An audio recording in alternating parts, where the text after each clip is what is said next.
Welcome. Welcome to a very marvelous, auspicious occasion for IONS and much more. We're honored to have so many people respond to this occasion, and we certainly look forward to making this very special in several different ways as it unfolds. First, I'm going to introduce IONS President, Dr. Jan Holden. She's going to introduce our special guest. So let's see, make sure we can get her on camera here.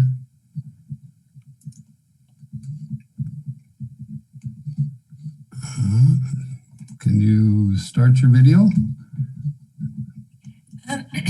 It's telling me that I'm unable to start video because the host has stopped it. Oh, okay, Howie, we need your help. Well, that's a good reminder.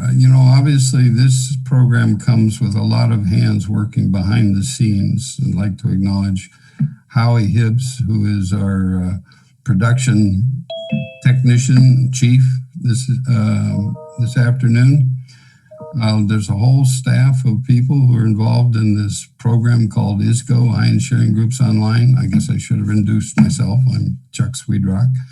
And, help put this together should be available now. All right. There you are. It worked. Thank you. And, we're obviously still polishing off some of the edges on getting this kind of production going. But, it's really been a heartwarming thing to do, both from the sharing group level, where we get to see individuals find a connection they have never had before in their lives, all the way through this kind of a presentation, which can be educational and historical. There's just a lot of things that are happening with IONS that is touching this world now in a very special way. And with that, I'd like to start and let Dr. Holden introduce our guests today. Great, thank you, Chuck. And I want to join Chuck in welcoming everyone who's here today, and both as IONS president and as a longtime colleague of Bruce's. It's my pleasure really to introduce him.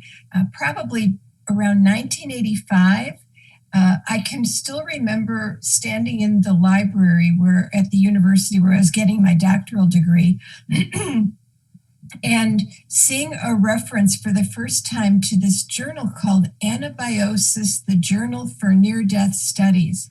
And I thought, what? Because I was planning to do my dissertation on something related to near-death experiences. A little bit of investigation, and I discovered that it was a journal dedicated to research on near-death experiences. And so I contacted Bruce, who was the editor at the time. And I don't think we even had email then. I must have written to you and you must have written back to me. And little did I know that would be the beginning of a 35 plus year professional friendship and mentorship and collegial relationship. And it's really been great. Over the years, some colleagues of mine and I have done analyses of the refereed journal publications that address near-death experiences. And one of the things we analyzed is the authors, who has been producing most of these articles. Every time we did the analysis, Bruce by far was the hands down winner of the most publications related to near-death experiences. No one has advanced our knowledge of NDEs the way he has. Of course, he held an endowed chair at the University of Virginia for many years while he chaired the Division of Perceptual Studies there that's engaged in studying NDEs and related experiences. And so over the years, he has been really it really is fair to say that he is the lead researcher in the field of near-death studies. And even though I also am a researcher in that field, whenever Bruce presents at an IONS conference, I always attend because as much as I know, I always learn something new. And I'm looking forward to that again today as Bruce talks about his memoir, After, in which he addresses not only after his, long tenure in the field of near-death studies, but what happens after physical demise. So Bruce, you are on, and I guess Chuck is going to be interviewing you. Thank you, Jan, for that lovely introduction. I'm humbled by it. Hello there. So, wow, welcome, Bruce. And it's such a privilege to be here doing this. But you and I are kind of twins, at least on the calendar. Our birthdays are about less than a month apart in 1946. And I think you probably can relate to, the least I do, to saying, what, I'm almost 75? Whoever could imagine that those are old people, not me, to have a lifetime and, be in this serendipitous relationship is just an outstanding privilege. And I want to thank you for this opportunity. As significant as this moment is for you with the publication of your book, the anniversary of IANS, which is just a couple of weeks old here as being 40 years old, that you co-founded with, 3 other principals, I think it was. This is an opportunity that makes a difference in the lives of countless people. I mean, the experiencers, those who've had that, and, it's all different facets of this, not just what we've thought of as near-death experiences, so many experiences that are in the related genre of that phenomena. It gives them validation like no other thing. The professionals that have to deal with adapting and changing, the views of their profession in order to accommodate serving these clients, this is a gift to them. And it goes beyond that. It goes to the families and friends and coworkers that encounter this in the most unexpected ways, obviously. So the more that we can make it a common language thing, a common environment thing, it lifts all of us, in a new way. And the broad range of people from all walks of life that are dealing with that same issue. What is this thing called life, and what are the edges of it that maybe I haven't touched before? And this really does bring you right up to the edge of that. So thank you for making all this possible. In what no one has this all covered, but you have been a profound example of how others can deal with coming to grips with this phenomenon. Well, thank you, Chuck. Of course, nobody does anything alone. And I stood on the shoulders of people like Ken Ring, who did some really pioneering work before me. And he, of course, piggybacked onto Raymond's great work, Raymond Moody, who, of course, piggybacked on Elizabeth Kubler-Ross's work. So it really goes back for a while. And then all throughout history, sure. Right.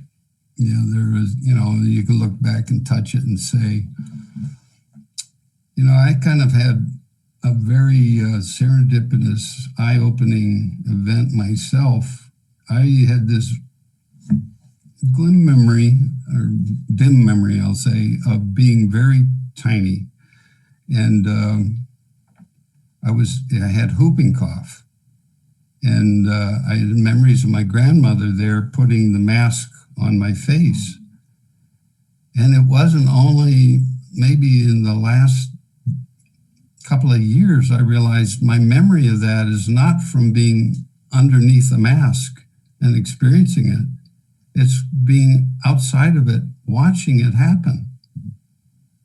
And now I have a context for that I wouldn't have had until knowing this phenomena. Yeah. And so it's like we all have that potential. I've always kind of had a little struggle with this question. Are you an experiencer? we're all experiencers. We're just not quite always sure where to draw the line. Well, you're Anyhow, certainly let's get into it and go back to the beginning. You had a father who was a chemist and Yes. introduced you to the,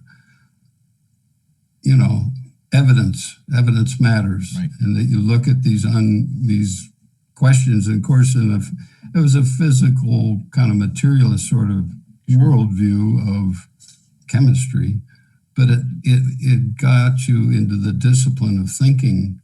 How do you answer these questions? Right. And then I think, as I recall in your book, you talked about your mother giving you a more of a heart-centered message for living and dealing with others. So that kind of in my mind made it very logical that you would seek a career like as a physician, where you deal with, both the scientific side of finding causes and cures, or how to heal injuries and that sort of thing, which is a very scientific sort of process. Yeah. But then you're in the client dealing business of how do you help those people feel about it. Right. So my question for you is, those are very scientific orientations in the medical field. You went to medical school. Why would you choose psychiatry? Well, as you said, my father was a chemist, and he raised me to see the value of empirical observation as the way to answer all our questions. And, you can have theory, that's great. And theory helps you define how you're going to approach things. But the ultimate arbiter of whether a theory is right or not is whether the data bear it out. And if the data say it does or doesn't, then the theory has to accommodate that. So I grew up with the idea that the way to understand the world is by looking at the evidence, not by consulting your inner thoughts. We didn't know we had inner thoughts in my family. We never talked about subjective things like thoughts or anything outside the physical world. I grew up thinking the physical world is what there is. What you see is what you get, and when you die, that's the end. And that was fine with me. And I went through college and medical school like that, having what I thought was a very fulfilling life as a scientist, pursuing data. I think the problem came when I started my psychiatric training, and I started encountering patients who would describe to me things that I couldn't explain by their materialistic model, talking about things, as you mentioned, leaving their bodies and seeing things from outside of the body perspective. And some of these I could verify that were accurate. When we go back to your experience as a child, we don't know, or but the rest of us don't know whether what you were seeing was right or not. But in many cases, we can verify what these patients are saying. But I didn't understand it. I couldn't put any context into it. Like your experience, we didn't have any labels for it. It was just a strange thing that happened. And so I encountered a few patients like that and kind of associated that with their mental illness because these were patients. And then in 1975, Raymond Moody joined me at the University of Virginia, and his book came out, Life After Life, which gave us a name for this phenomenon and described in detail what they were supposed to be like. And I realized for the first time that these experiences I was hearing from patients were not just psychiatric matters, but they were experiences that millions of people all over the world were having. And I still couldn't understand them. It still didn't fit my model that the mind is what the brain does, and if the brain is not working, you can't have thoughts. But being a scientist, I felt it was my obligation to understand it. So instead of running from it, as some people do, I went towards it. And here I am 50 years later, still trying to understand it. An amazing thing too. Now, let's take a look at this 50 years later. If you look back and just sort of a psychiatrist question, what's the first thing that pops into your mind when I say, many experiencers talk about these memories being indelible? Yes. That they're more real today, Yes. or they're just as real today as when they first happened. It's like a crisp, vivid video of the incident in their current memory. Do you have anything in your history of that time that you would say is that kind of an indelible memory? Of my own memories, Yeah. I don't think I can. I'm too skeptical to do that. I can't say that I fully trust anything that I've thought or remembered, because I know that memory is malleable. It changes over time. And that was why I was so surprised when I heard near-death experiencers say that the memory hasn't changed over years. And I found it a little hard to believe. So, being a scientist, I did a study of it. And we found a scale that psychologists have developed. Marsha Johnson developed a scale to differentiate memories of real events from memories of events that you just imagined happening. And we gave this scale to near-death experiencers and asked them to rate their NDE on this scale and another event from the same time of their lives that really happened and something that didn't happen from that time of their life, either a dream or a fantasy or something they were expected to happen that didn't happen. And the way it turned out was that their memories of the NDE were similar to the memories of real events, but not like memories of false events. And in fact, they looked more real than the memories of real events. So just like near-death experiencers say, that was more real than this world. And I want to add that a team at the University of Liège in Belgium and a team in Italy corroborated this. They repeated the study and found the exact same results.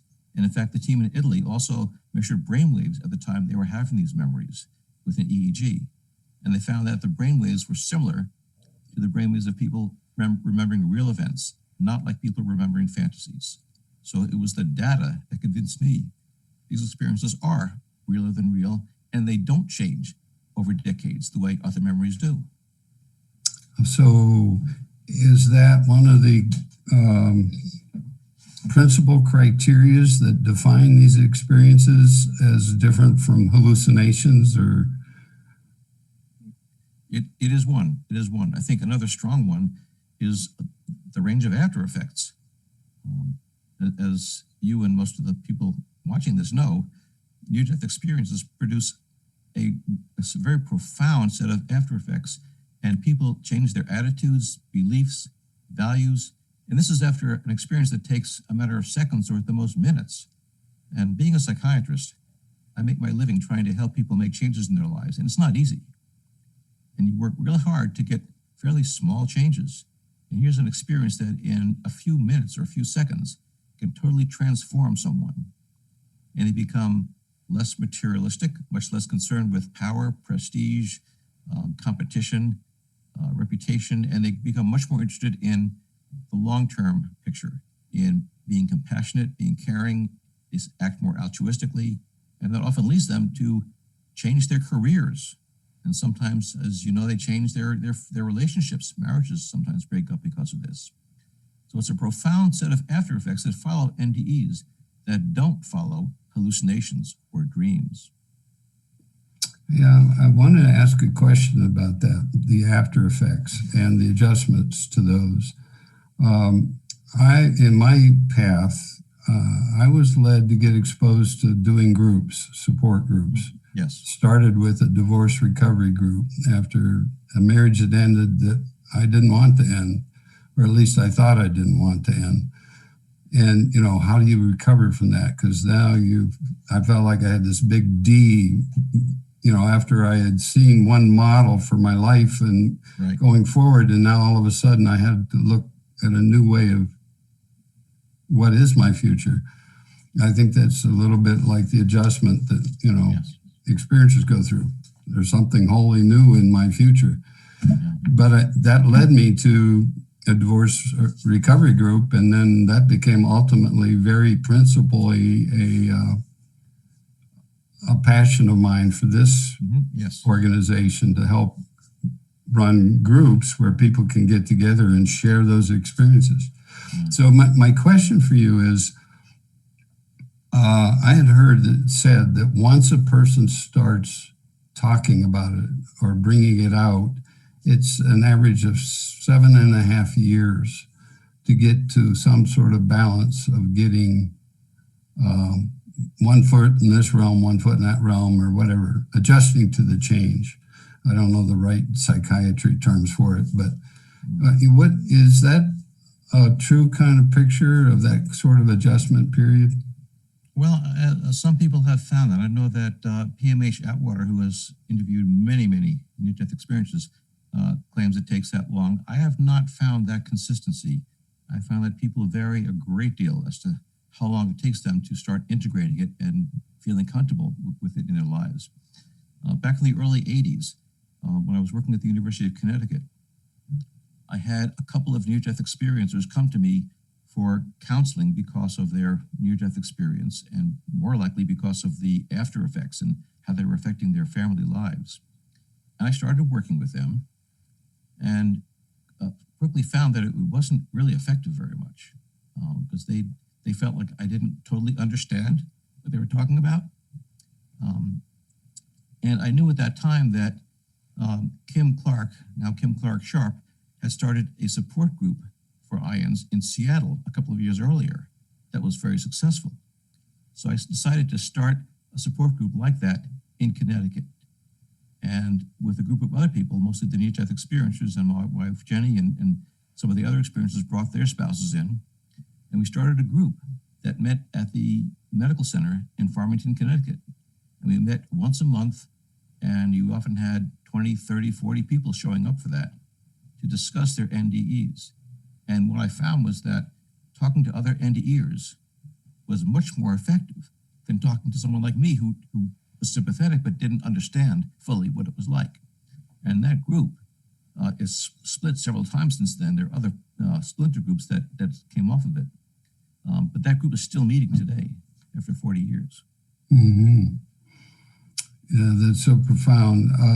We have this online group now because of the world shut down in terms of how many people can meet online or meet in person, because of the COVID virus situation.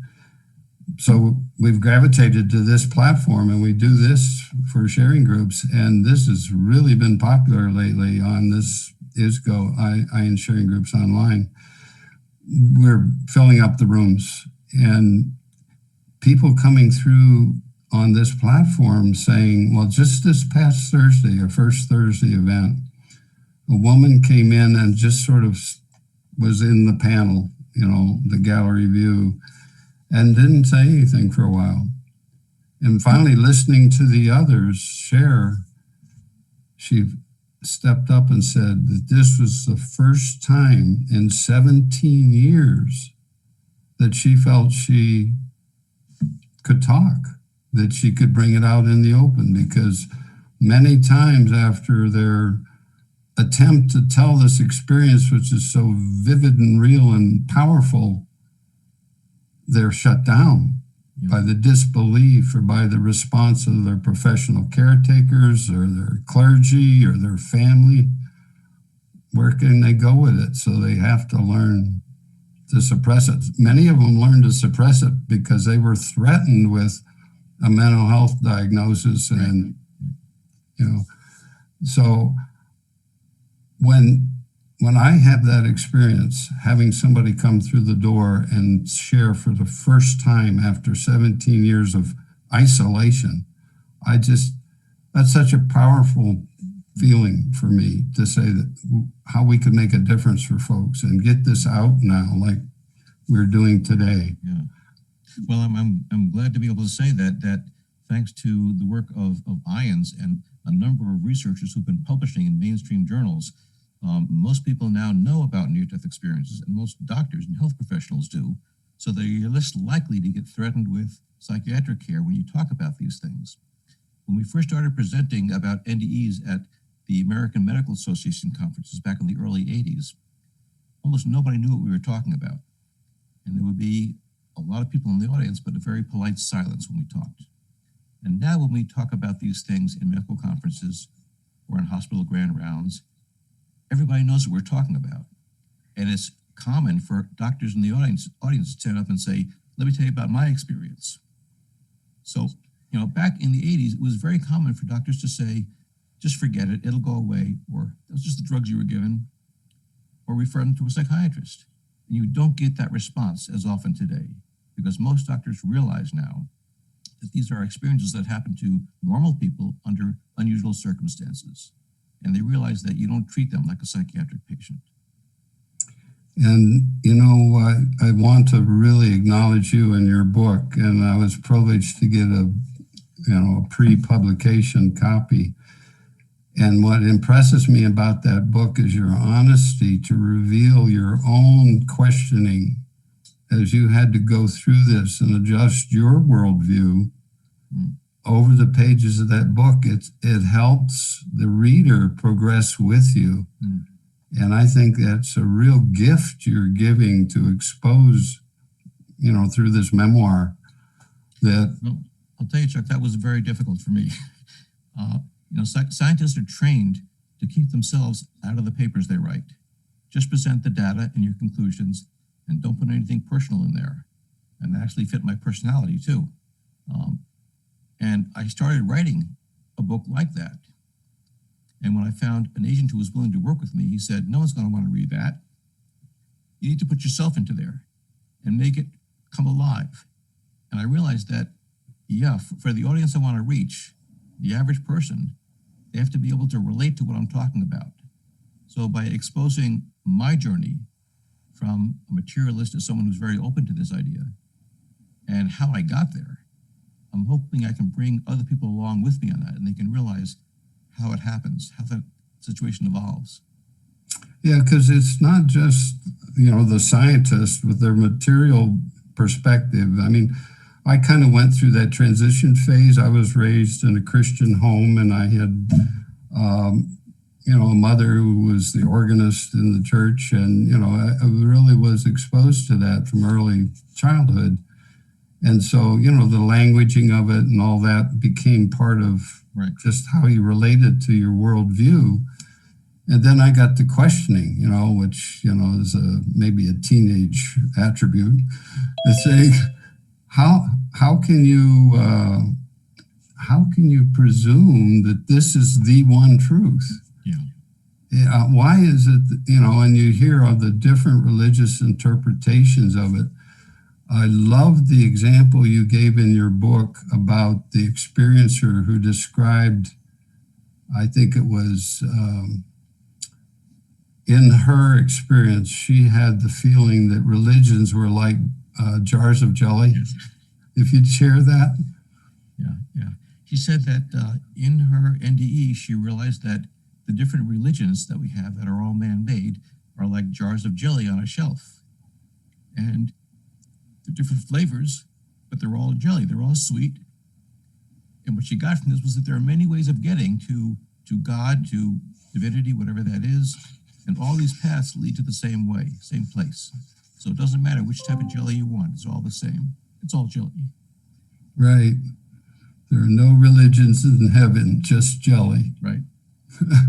I thought, that's where I was at in that teenage year. And so I just, when you come home, you celebrate with the family, you go, for whatever the holidays and all, it was still there and part of the fabric of it. So what I meant to do as an analogy is say, many of us in our worldview have to make the adjustments now for these experiencer narratives to say, how do I keep my worldview in, because change is difficult. I've spent years being this, and now this is information coming to me that says, well, maybe I got to be a little broader. Yeah. Well, I mean, most people realize that religions are fairly fixed. What they don't realize is that a lot of scientists are fairly fixed as well. Yeah. The difference is that they're not supposed to be. Religions have been given, they've had the truth revealed to them. And that's supposed to be the way it stays. But science, we know, is a rough approximation of what's going on in the real world. We know that our senses are faulty and our ideas are faulty. And that our best hypotheses, our best ideas are not true. They're just better than the previous ideas. And we look back at the ideas people had 100 years ago in science, and we sort of ridicule them and say how naive they were. And that's always been true. So how can we think that people 100 years from now won't look on us what we think and say how ridiculous they were? So no scientist should be so arrogant as to think we know the truth. We clearly don't. And that's one thing that makes scientists different from people who are devoted to a religion. They're supposed to be able to change according to what the data shows them. And that happened in my life. I changed my attitudes, my thinking, my beliefs as I got more and more data that contradicted what I was thinking. Well, also, it's your experience, I'm sure, or as I've reviewed the literature and read many of these accounts, there are atheists who become Yes. religious, and then there are folks who were immersed in a religious background who kind of move back from that. And I think the phrase I hear a lot is they became more spiritual Yes. and oriented and less fixed on a particular doctrine or format. Right. That's very common that experiencers come back and say they now are more appreciative of the spiritual side of life, but they're not necessarily more religious. They don't find themselves devoted to a particular religion. They still enjoy the ritual of the religion. And in fact, they enjoy the ritual of every religion. And they say they feel comfortable in any house of worship or just out in nature. And they appreciate the spirituality, but not the religious dogma. Of course, that's not true of all people. There are some near-death experiencers who are very comfortable in their religion they were raised in, and stay with that. Yeah, and let's take one of the most popular in our culture, in the United States, obviously, is the figure of Jesus. And I recall many experiencers who feel it was Jesus, but it was never an identification thing that was there. And so some, they'll gravitate to say, that was Jesus I met in my experience. Others will say they felt it was Jesus, but really didn't have any signature memory that identity was given to them. Right. Yeah, it's very common for near-death experiencers to encounter some entity that they identify as the deity. And it's often the warm, loving being of light that generates warmth and acceptance and love. And many will try to put a label on that in order to explain it to people like me who haven't had that experience. And Christians will call it God or Christ. Other people use a different label. But even those who call it God quickly qualify that. They say that this isn't the God I was taught about in Sunday school. This is much bigger than that. Yeah. Evan Alexander says the word God was just too puny for what I experienced. And, Anita Morjani put it very vividly. She said, you can call it God, you can call it Christ, you can call it Vishnu, you can call it Buddha, you can call it all there is. It doesn't matter. It doesn't have a label. We put labels on it. Yeah, I recall one experiencer narrative I read. It was a Muslim who, or at least had a Muslim context to it, and there was the Muslim figure, I forget the name, that greets souls on the way to heaven, and they're checking the names off the list. And it was kind of like, oh, wait a minute, you're the wrong John Smith here. You got to go back. I got to get the other guy. So it was like, just a spiritual perspective of identity that really gets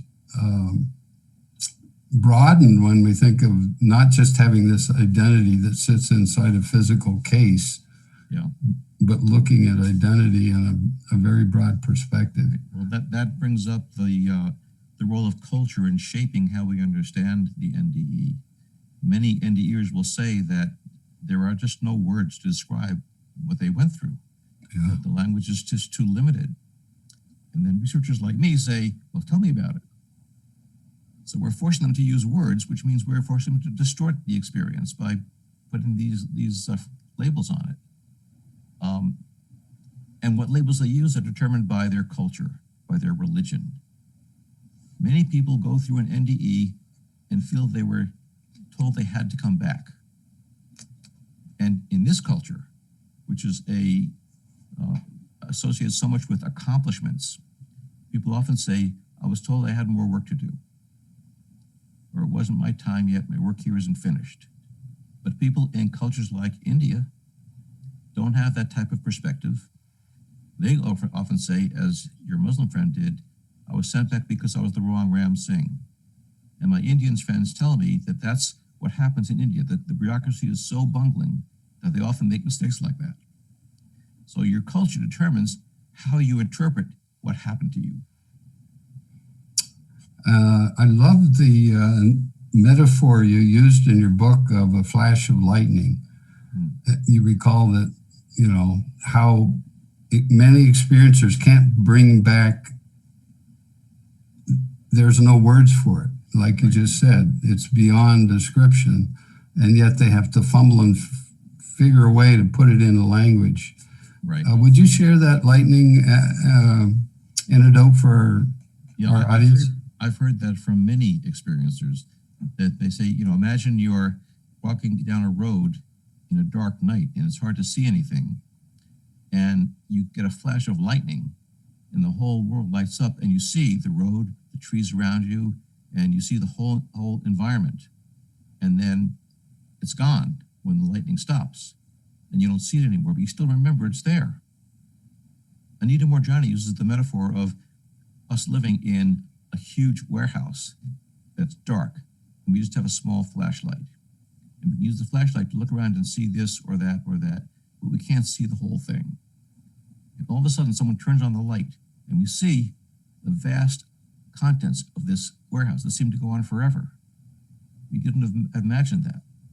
And then the lights go out again, and you're left with your flashlight again. And you can't see it all, but you remember what's out there. And that's the way the near-death experience is. For a brief moment, you get to see all there is. And then you come back here in your body, and you can't see it now, but you still have a memory of it. Yeah, you have to filter it through this mechanism that, so another facet of these things, and we've already talked about it, is the life changes and how people have a different value system a lot. Yeah. I mean, they're still adjusting to being themselves, but then maybe they change their occupation, maybe they change their relationships in dynamic ways. I recall one of your examples in the book was a man who was involved with organized crime. Yeah. And now after his experience, that doesn't fit with who we can be. Right. Or like the soldier and his job is to, carry a weapon, and now he's back from his hospitalization after his experience, and he can't do that anymore, and he isn't able to carry out that, and so that his role has to change because he's there with comrades who depend on him to perform in a certain way. Yeah. Those changes are so dynamic and incredible. What are the ways that you can give someone that's dealing with those changes and the adjustments they have to make, as well as their family and friends and organizations that have to adjust to their new path? Yeah. Well, these changes are most dramatic in someone whose life was very different from what the NDE shows them beforehand. And that's most dramatic in people who have a life steeped in violence, such as the soldier you mentioned. This was Steve Price, who was a sergeant in the Marines in Vietnam, and he was shot and had shrapnel throughout his lungs. And he was air evac to the Philippines for an operation, and during the operation had a beautiful near-death experience. And when he awoke from that, he was, of course, sent back when he recovered to Vietnam and found he couldn't shoot his rifle. He couldn't kill people. His NDE wouldn't let him do that anymore. He ended up leaving the Marines, which was his lifelong goal to be a Marine, came back to the States and became a medical technician. Likewise, Joe Gerasi was a policeman who had an NDE when he bled out following surgery and came back from his NDE unable to fire his gun. So he had to leave the force and ended up becoming a teacher, a high school teacher. I've got case after case of that, people who have had to change careers. It happens also with people who are in business, who are in a really cutthroat business and come back saying that they just can't tolerate the idea of getting ahead at someone else's expense. And they have to either change their career or change the way they operate in their business and operate in a much more compassionate and collegial way than the competitive way they used to. And as you said, that creates havoc in a lot of their lives. It requires a great deal of change, and also for their families. And some families are not able to do that, and the families break up. But there are ways of dealing with that. You have to be willing to get help with it, and the family has to as well. And certainly some marital therapy or couples therapy may help with that. But they can also benefit greatly by coming to an IN support group. We've had lots of people come to our group in Connecticut with their families. In particular, one 17-year-old boy who was electrocuted had a great deal of difficulty with his colleagues, his teenage colleagues, because he was no longer interested in things that they were interested in. He was thinking more spiritually, and they were talking more, get some pleasure right now. And he had trouble also with his parents, who were devout Catholics and didn't like some of the ways he was thinking now. So he came to me first as a private psychotherapy patient, and I entered him into the IN support group, and his parents came with him. And it was just wonderful to see them make this transition to understanding it. And in fact, after several months, the boy decided he got what he needed. He didn't need to come anymore. But his parents kept coming for years. Yeah. So I think those groups where they can talk to other near-death experiencers and other end-of-years families and see how they deal with these changes is probably the easiest way to get some help with this. And we also know that it's tremendous help to those who are grieving, especially parents who lose children. They often come to this area to see that there's a confirmation of the spirituality. They're certainly looking to the afterlife message from it. I'd like to get back to that in a little minute, because there's a lot of veridical perceptions that we can explore there. But first, just taking this question of life change.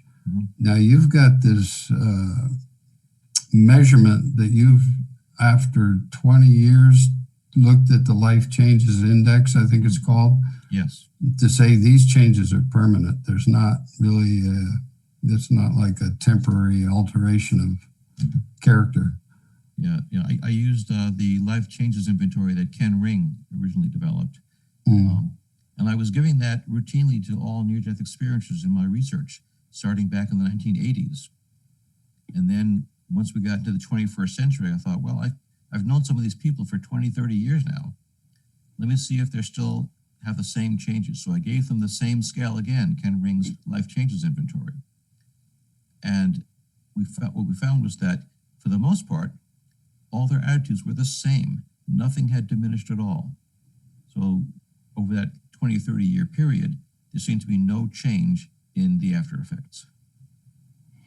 So now that to me is the natural transition into the next area to really explore here.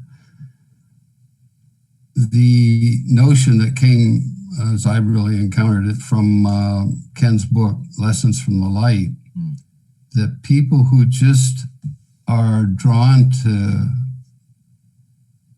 explore these experiences, listen to the experiences, read the experiences, be in a group environment where they hear experiences presented, they start to exhibit those same changes. Yes, that's an excellent point. Ken himself taught courses in near-death experiences at the University of Connecticut. And he did studies with his students and found that from before the class started till the end of the class, and then again in a one-year follow-up after the class had ended, the students became consistently more caring and more compassionate, and they had more altruistic behavior as well. They tended to volunteer more.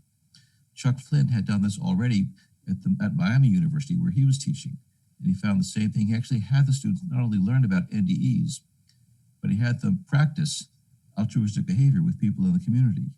And he found that attitude carried on a year after the class ended. There have been similar studies done with nursing students, and one study actually done with a high school class. A teacher there had a near-death experience herself, and she taught an elective course in near-death experiences to students. And they too had consistent changes that persisted the year after the class was over. So it seems that you can get some of the same after effects from just learning about NDE. Ken Ring calls this a benign virus you catch from the end of the year. And that's one of the reasons I wanted to write this book, because not everyone has an NDE, and I don't want to wish that on anybody to come close to death.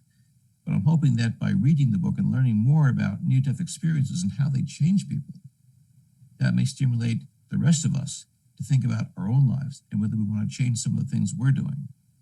We find that if you implement these changes that the NDEs do, life becomes more meaningful and more fulfilling than it had been before. Right. And one thing you didn't mention there is an obvious significant effect for them is to lose the fear of death and then have a greater ability to live life. Right. That's one of the most consistent things you hear from near-death experiences, that they are no longer afraid of dying. And when I first heard that, as a psychiatrist, I was worried that if we told people this, they would become suicidal. Because I had known lots of patients who were thinking about ending their lives, but deterred by a fear of what they thought might happen after death. So, being a scientist, I did a study of this. And I studied patients who were admitted to my hospital with a suicide attempt and compared those who had a near-death experience as a result of the suicide attempt with those who didn't. And what I found was that those who had a near-death experience were much less suicidal after it than people who didn't have an NDE. And Ken Ring repeated this study at the University of Connecticut. And when I asked the near-death experiencers why they were less suicidal, they said, well, I still have the same problems that made me kill myself before, but now I see them in a different light. Now I realize I'm more than just this bag of skin. I'm part of something much greater than that. And my individual problems don't seem to be something that's worth ending your life over. When you lose your fear of dying, you also lose your fear of living. You're not afraid of taking risks, living life to the fullest, really plunging in there and enjoying everything to the most. And that makes life so much more fulfilling than it had been before. And I think this applies to not just suicidal patients, but everyone, that once you've had this experience, you feel freer to enjoy things. Now, I mentioned before that people become less materialistic after an NDE. They tend not to care as much about material things. And I was kind of shocked one time when Tom Sawyer, who many people here at IANS know, he had an NDE when a crook he was working under fell and crushed his chest. And I got to know him quite well. And several years after we met, he came to a meeting at my house in a Cadillac. And I couldn't believe that he had bought a Cadillac. He's not supposed to be interested in material things. And he said he enjoys the luxury of this. He just likes life so much more. He can enjoy all these luxuries of physical things. He likes the way it felt, but he wasn't addicted to it. He didn't need to have that. And in fact, a few years later, he couldn't make the payments anymore. They repossessed it, and that was fine with him. He was just enjoying it while he had it. So it wasn't being invested in the material world. It was just enjoying it while you're here. Yeah, I'm going to come back to Tom Sawyer. I had a personal connection there too. Yeah, just wanted to kind of move to the benign virus thing. There was one more point in there and I've lost it now, so I'll come back later. I want to take a look at this thing called veridical perception. Tell you how I got acquainted with my very first hearing an anecdote of a near-death experience. It was in about 1980, and I had a dentist appointment, and I always joke that it's a little like a near-death experience going to the dentist, but that is a little apprehensive tension thing. But anyhow, I showed up just for some fillings and replacements that had to be done on the teeth, and the hygienist prepped me. Cotton rolls, rubber dam, I'm a captive audience here. The dentist comes in and to inject some Novocaine, and while he's waiting to have the Novocaine take effect, he tells this anecdote of being furniture shopping the day before, and he met a salesman who had just returned to work after being hospitalized with a cardiac condition. And the salesman told the dentist that while he was in the hospital, his heart had stopped and they had to revive him with the paddles, and he had this experience. And that in his experience into the light and whatever, he met deceased relatives. And they introduced him to members of the extended family deceased that he had no prior knowledge of before this experience. Yeah. And so then after he's revived and recovered and does the research, he authenticates this information he felt he got for the very first time in this experience. Now, at this point, the dentist pinches my gums and he's ready to go to work, and that's it, you know. And I'm just kind of there, like, sort of midway through this narrative. I happened to look up at the hygienist's face, and it was rigid with fear. You could tell this was just way outside of her comfort zone. Yeah. She could not deal with it. And I'm thinking, well, this is kind of, you know, I guess having something of a spiritual background from a religious training or whatever. Wow, you know, but it's just a big question mark. What do you do with it? I mean, the dentist finishes, the hygienist cleans me up and leaves, and I said, I like question marks in the eyeballs, but Right. it was just a seed planted that went forward. But this idea that you gain information in the experience that can be validated. I think it was a British colleague that did the research with the comatose patient brought into an ER, and he had dentures, and they were put on a crash cart, and no one knew what about him. And then after he was revived, and then he met the I guess the hospital attendant that had put the dentures there. And when he saw him a few days later and said, "Oh, you're the man that hid my dentures," you know, that was veridical of that man's experience. Right. And so the veridical perception starts to creep up on a lot of these things. And I think we published the book, The Self Does Not Die, with like 100 cases that really focus on this. Anybody that wants to look at that kind of context for these experiences, don't these really kind of contribute to us thinking that spiritual realm has got a lot more reality to it than we normally give? Yeah, it's hard to, you know, that dentures story was actually Pim van Lommel, the Dutch cardiologist who found that patient and reported the study. But there are many, many more like that, where people saw things from an out-of-body perspective that they couldn't possibly have seen. Kim Clark Sharp interviewed a woman who came into the hospital comatose after a cardiac arrest and left her body and saw a tennis shoe on the ledge of a window on the other side of the hospital. And Kim eventually found it. She verified it. So we have many, many cases like this, where people see things from an out-of-body perspective while they were unconscious, sometimes during an operation when their eyes were taped shut, and yet they come back with this information that they shouldn't have. You also mentioned seeing deceased loved ones that you didn't know about or you had never met. And there are a lot of cases like that as well. You know, it's easy for the debunkers to say that you just imagined seeing those people because you wanted to.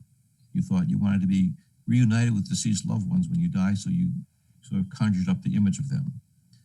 But that doesn't explain people who see deceased individuals who were not known to be dead at the time. And there are many cases like that. I published a paper more than a decade ago with dozens of cases of this type. Going back to ancient Rome, Pliny the Elder in the 1st century wrote about a case like this. The most dramatic one I know about is Jack Bybee, who was a 25-year-old technical writer in South Africa, where he was born at the time, admitted to the hospital with respiratory arrest. And he had a favorite nurse who would see him most of the time, named Anita, who was about his age. And at one point she said to him, "I'm going to be away for a long weekend. I won't see you for a while."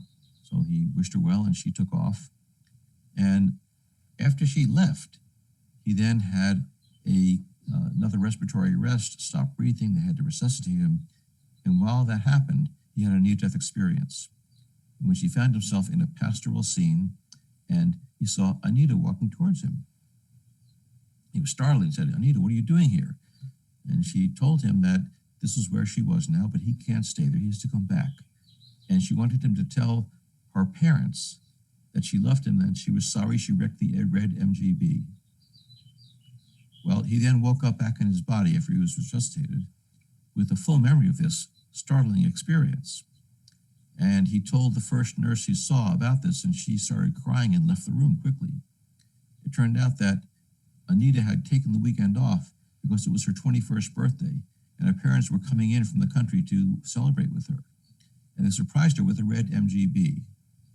And she was so excited, she jumped in the car, took off down the road, lost control down a hill and crashed into a telephone pole, and died shortly before Jack had his NDE. There's no way he could have known she would die. He didn't expect it. And there's certainly no way he could have known how she died. So we can't explain this away as wishful thinking or expectation, because he had no reason to think that she was dead. And as I said, we've got many, many cases like this that are verified of people seeing deceased ones who they did not know had died. Now, we often think that, or we're told by skeptics, that what happens in an NDE is not necessarily what happens when you die. Because even if you did, quote, die, your heart stopped and so forth, it's only for a very, very short period of time. So maybe this is part of a transition into nothingness, that we do stop existing, but you persist for a little bit after the brain dies.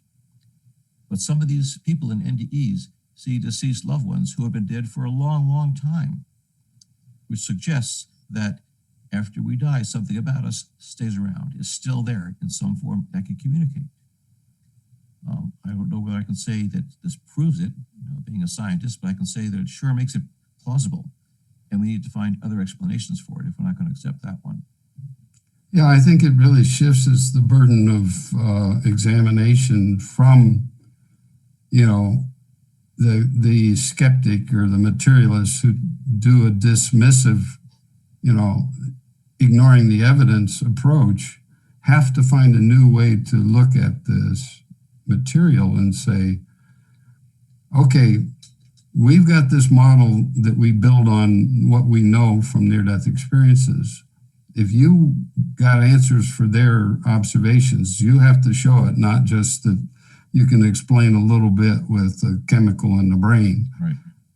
You have to take the broader picture of it now and get the full range of evidence into your theory, whatever it is. Right, you're right. A lot of these scientists who say that we can explain everything about the NDE by these physical models, they do that by ignoring parts that they can't explain. Yeah, exactly. Confront them with things like accurate perceptions out of the body. They say, well, that didn't happen. They're lying, they're making it up. You imagined it. It couldn't have happened. Very good. I do remember what it was about the benign virus I wanted to bring up. Recently met an experiencer who often in these experiences say they're sent back. Mm-hmm. It's not their time. And then they come back and they kind of have a void.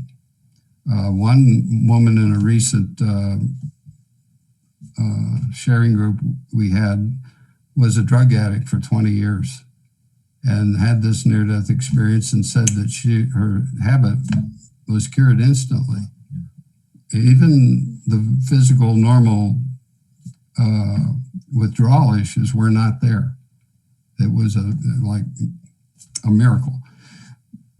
But the problem was now she didn't know who she was. What? She sent back, she has a mission, but she doesn't know what that is. And it's like you can appreciate there's a vacuum there. My life used to be spent this way, and now what do I do with it? Right. Where do I go with it? And I think the benign virus was mentioning that was that when people hear your experience, they are transformed by hearing it. Not everyone has them. That's one of the things we've established today. There's really a clear kind of marker between those who've had it indelibly and those who haven't. Right. And those who haven't, when they hear it, are transformed by it in the same way as those who do have it. That's the benign virus.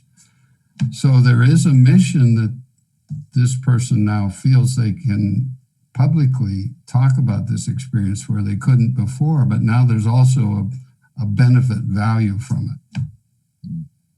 Yeah, it's not unusual for people to say they were sent back for a reason, but they don't remember what that reason was, and they're back here and don't know what they were supposed to do.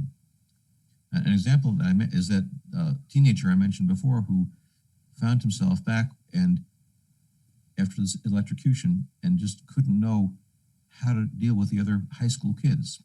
Before that, he would go to parties, he would play, in a rock band, he was on the football team. None of that meant anything to him anymore. And he didn't really know what he should do with his life. But it wasn't high school, he knew that. And then eventually what happened was he was at a party where he was about the only one who wasn't drinking. And somebody was in the bathroom and blacked out and fell and crashed his head against the sink, and it was bleeding. And people were screaming, and he ran over to the guy and cradled the guy's head, and the bleeding stopped. Mm. And he realized that this is what he was sent back for. And he actually got some training after high school to be an EMT, and he works as a paramedic. And he doesn't tell anybody that he has this gift he feels, but he touches everybody that he encounters in his work as a paramedic and attempts to help them get better with this. And he found this is what he was sent back for. This was his goal in life. So I think people struggle with what they were sent back for, and eventually they find some way to create a purpose for themselves in this world. Okay, just for a moment, I'd like to shift to the question of the love and the light and the beauty that some touch and feel and report. That's not everybody's experience, or that's not everybody's reaction to it. What are these other ones? Dr. Barbara Romer, I think, documented 4 varieties of them. Nancy Evans Bush has called them distressing experiences. Right. What about those that aren't just so love and light? Yeah. When we first started doing this research in the late 70s, we didn't hear about any of these unpleasant experiences. Raymond Moody hadn't heard them. Ken Ring hadn't heard them. And then Nancy Bush started working at IONS around 1980, and she knew about them. She had one herself. So she challenged me to study this, and Nancy and I together worked on a study, and eventually we collected 50 cases. It took several years to do that because people are much less willing to talk about an unpleasant experience than they are a pleasant one. Many of them feel like because they had an unpleasant experience, something must be wrong with them. Why didn't I have a good one like everyone else? But we found 50 cases and published a book in a mainstream psychiatric journal about this. I was supposed to publish a paper in a mainstream psychiatric journal. And we found 3 different types of unpleasant experiences. The least common was the one that sounds hellish, with fire and brimstone and demons.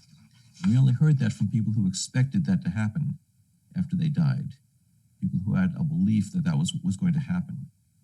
And again, a very small number. A larger group were people who found themselves in a black void with nothing, no sights, no sounds, just their consciousness with nothing to relate to for eternity, which for most Westerners is a terrifying experience. I've also met some Hindu near-death experiencers who had the same type of black void experience, who felt that was bliss, and they experienced that as nirvana. So again, what your culture teaches you to expect will influence how you interpret what you experience. But the largest group of unpleasant experiences sounded phenomenologically just like the pleasant ones, but they're experienced unpleasantly. One person that I talked with had a car accident and died in the car accident, left his body, saw the ambulance come to get him, and tried to reject that. He didn't want the help. And he found himself going off into a void, and he saw this brilliant light with love and warmth, and he was afraid of it. He didn't want to go there. So we ended up not going there. And I've heard from many people that they had the same things that other people report as pleasant NDEs, but they are terrified of it. And for the most part, these are people who in their normal life are very controlling and need to be in control of their own lives. And in an NDE, no matter what happens to you, you're not in control of it. It's happening to you. And this is terrifying for people who need to be in control, and they fight against it and try to abort the experience.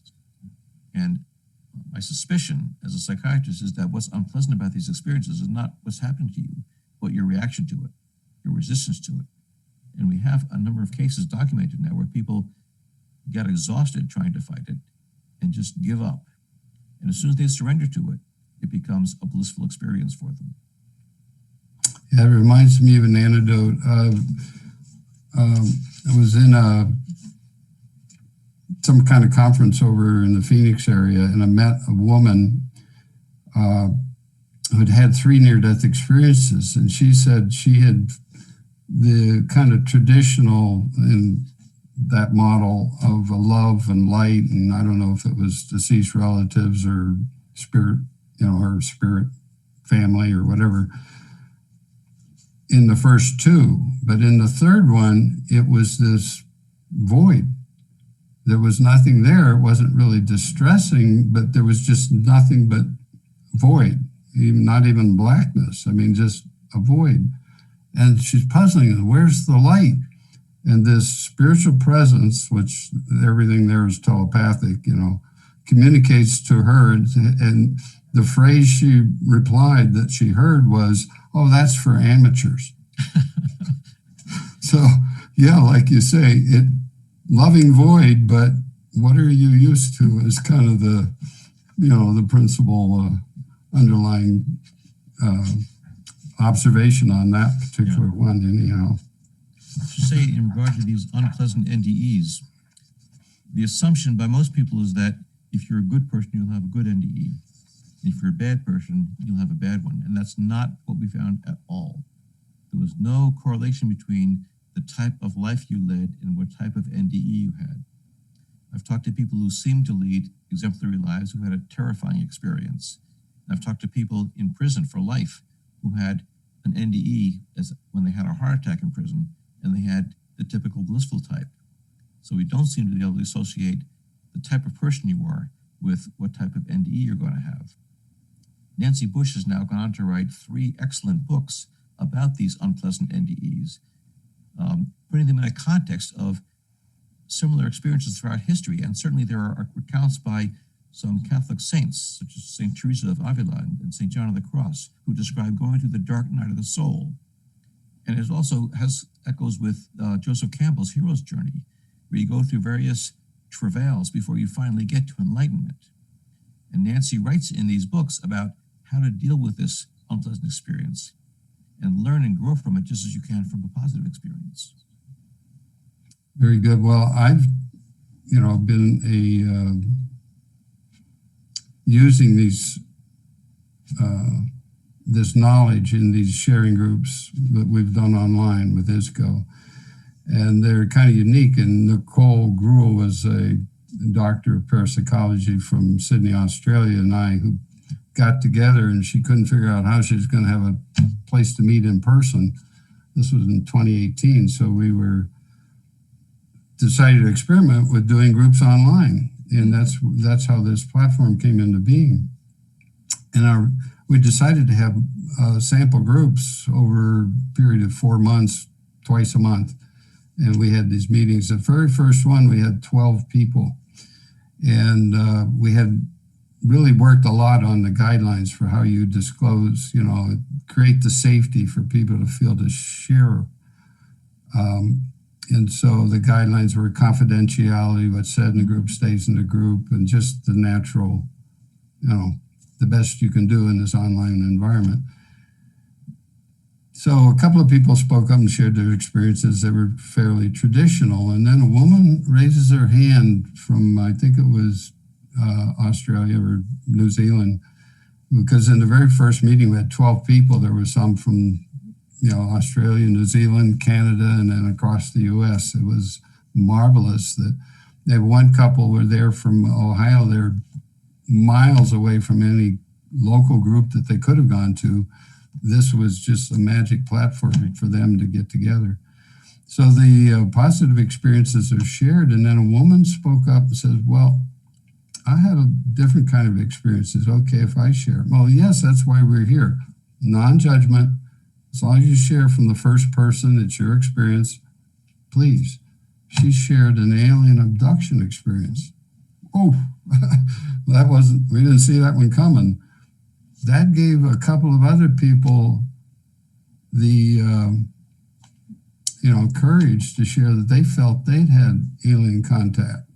This has not been an acceptable format in these groups. We're talking about NDEs, we're trying to get our arms around that, but this is what we're here for, share experiences. That's yours. We're not judging it. It's real to them. Later on in that very same meeting of 12 people, a couple of people spoke up now with the comfort of sharing to say they'd had negative experiences. But like you said earlier, those people hang back because it's not love and light and they're not ready to trot it out front. So just this process of allowing people to share without judgment allowed these things to come forward in a way that, what do? You're just there for people to say, please, let's end the isolation that we create these walls between us. And those negative experiences came forward and they felt, supported, comforted. We're about to close this very first session, these 12 people, and Nicole says, well, I'd like to do a closing. Does anybody else have something they'd like to share? A woman spoke up who had just been quiet, because we don't force people to share. We just say, introduce yourself, and if you want to just listen, fine. She'd had an NDE within the last 2 years, let me think, and she had never shared it with anyone. But now listening to this prior group share, she felt the confidence to come forward and talk about hers. And that's where this is, such an amazing platform for us to have this model and, end that sense of isolation. Well, we're kind of running down to where we got to look at the questions, and we're never going to get through them. There's 90 in the Q&A box. And so I'll try to pick a couple that have been going by. This gentleman says he died for 10 minutes at the age of 1. And some cleaning fumes and stuff, and he turned blue. And his mother held him out the passenger window, and that somehow revived him. So then they took him to the doctor's office and did more resuscitation. What his question is I don't remember this event, although I've always reacted to strong perfume or volatile odors with choking. He wants to know if he can be hypnotized safely to recall his near-death experience. Many people have tried that. And in fact, Jan Holden did a study of hypnotic regression with people to their NDEs to try to remember more memories of what happened to them back then. I have done some hypnosis in my practice as a psychiatrist, and I've learned not to fully trust what happens under hypnosis because there's such a rapport with the hypnotist and the person being hypnotized that you become willing to say things just because you want to please the hypnotist. So certainly a lot of true things can come up under hypnosis. You can certainly come up with a lot of repressed memories under hypnosis, but you also come up with a lot of fantasies. And it's very hard to tell which is the real memory and which is the false one. So I don't necessarily trust what people come up with under hypnosis. It may be possible to reveal, to uncover things of the NDE that you can't remember, but it's hard to corroborate some of those things. Okay, thank you. This one is another one that could put us into a different area. someone who feels that there are other dimensions, let's call it. And he wants to know about things which are like astral projection or the ability to do these lucid dreaming. His question is, do you feel the astral projection and lucid dreaming are in fact bridges between realities and ways to detach consciousness, or are they merely byproducts of the brain? Well, I think they're more than just byproducts of the brain, because some of them happen when the brain seems to be not functioning very well, but I don't know what they are. When you talk about other dimensions, you get into a philosophical realm that's above my pay grade. You know, I'm a scientist. I deal with the data here and now, and I can listen to what the people say about other dimensions, but I have no way of verifying it for myself. So I put that in the realm of things that I can appreciate but can't verify them, much like religious beliefs. Actually, this gentleman who asked a question earlier, he brings up the name Chester Carlson. That's also a connection between us. I worked for Xerox for 40 years in the computer department, and Chester Carlson was the inventor of xeography, and he endowed the chair there at the University of Virginia. Yes. So, yeah, it's a small world in lots of ways, yeah. I'm going to say that we're going to take a little break for you if you feel like you'd like to take a break. We have another portion of the program they want to get prepared for, a panelist with some panels that want to come forward and have a dialogue with you. Okay. So if you want to take a break, a few minutes, and then we'll get back online. Sure. All right. So thank you for everything, Bruce. It's been a phenomenal session. Thank you. All right. So, Mary, are you there? Yes. Okay. So if we can bring up Mary Neal, and we'll introduce what's going to be happening coming up here. We're a little bit early on that, but I felt like we kind of pushed Bruce for quite a few minutes here. I wanted to give him a little break before we kind of spring the rest of the program on him. We got to get you to start your camera. Yeah, hang on.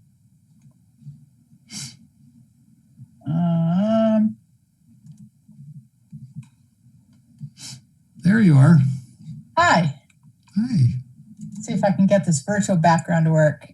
Maybe not. Oh well. I The wanted green screen is what it is. How do we both get in spotlight here? How we can? You're both in the spotlight. Oh, I'm just not viewing gallery view. Is that it? There we are. Okay. Get these things to work. Boy, Mary, thank you. I got to give you the credit for what's going to come next. Yeah, no, I wouldn't do that until it's over. We'll see if, but you know, the cats actually, see if it works out. Yeah, for our audience, I want to announce that Mary has done the yeoman's work to have this panel come together. Some of the most outstanding individuals in this area of near-death experiences and beyond. Mary was featured in the Netflix special that I think many people have seen. Yours was the opening dramatization of a near-death experience. And maybe you'd like to take a few moments, I know this is springing down on you, and to share what it was like for you to have to go through what we've been talking about for this session so far. I think I would say the same thing that probably everyone who's had a profound spiritual experience would say, which is that it was both a great gift and a tremendous burden. I mean, it's an experience unlike, any human experience. And it, of course, is life-changing. I mean, it's transformational.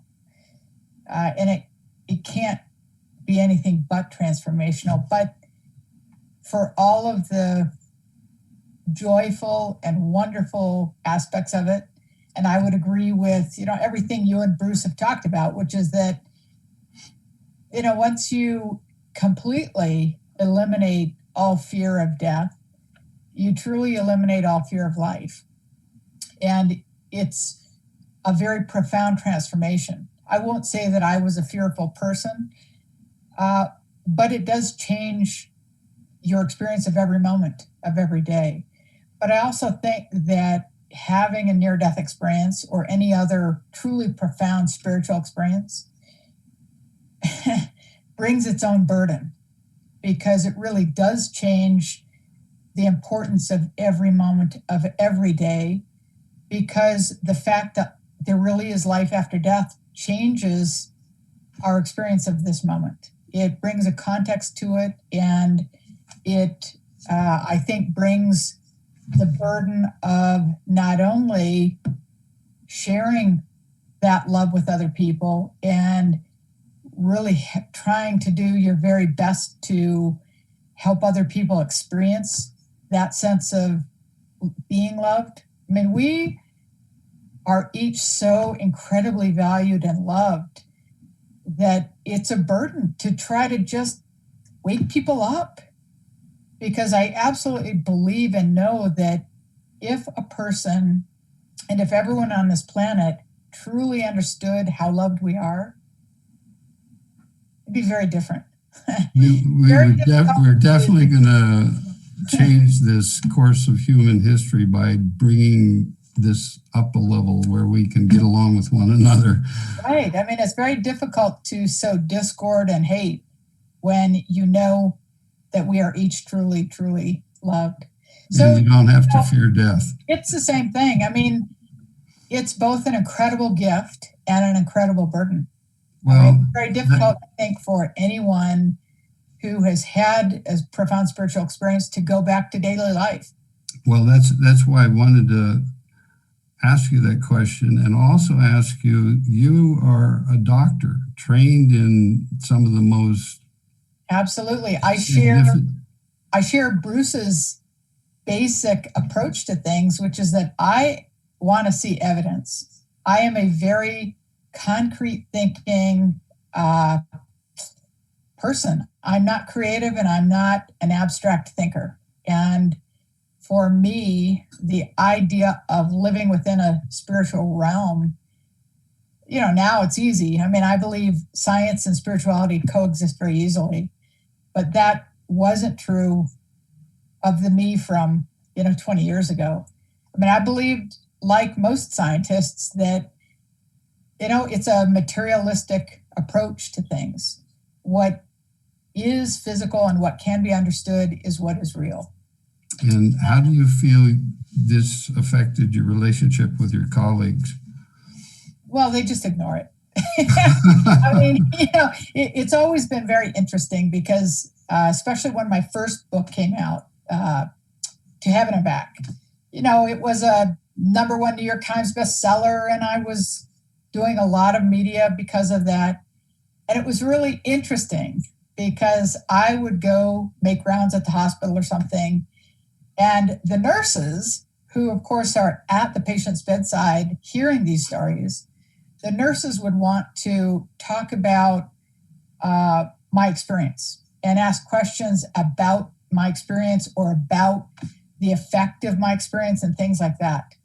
But my peers only wanted to talk about the logistics. Like, how are you still, being able to practice and operate when you're speaking? And how's your book doing? And I mean, all the things that have nothing to do with what's really important. So it was really a very interesting experience, but it's very threatening. I mean, we are trained to do our very best to control as many variables as we can.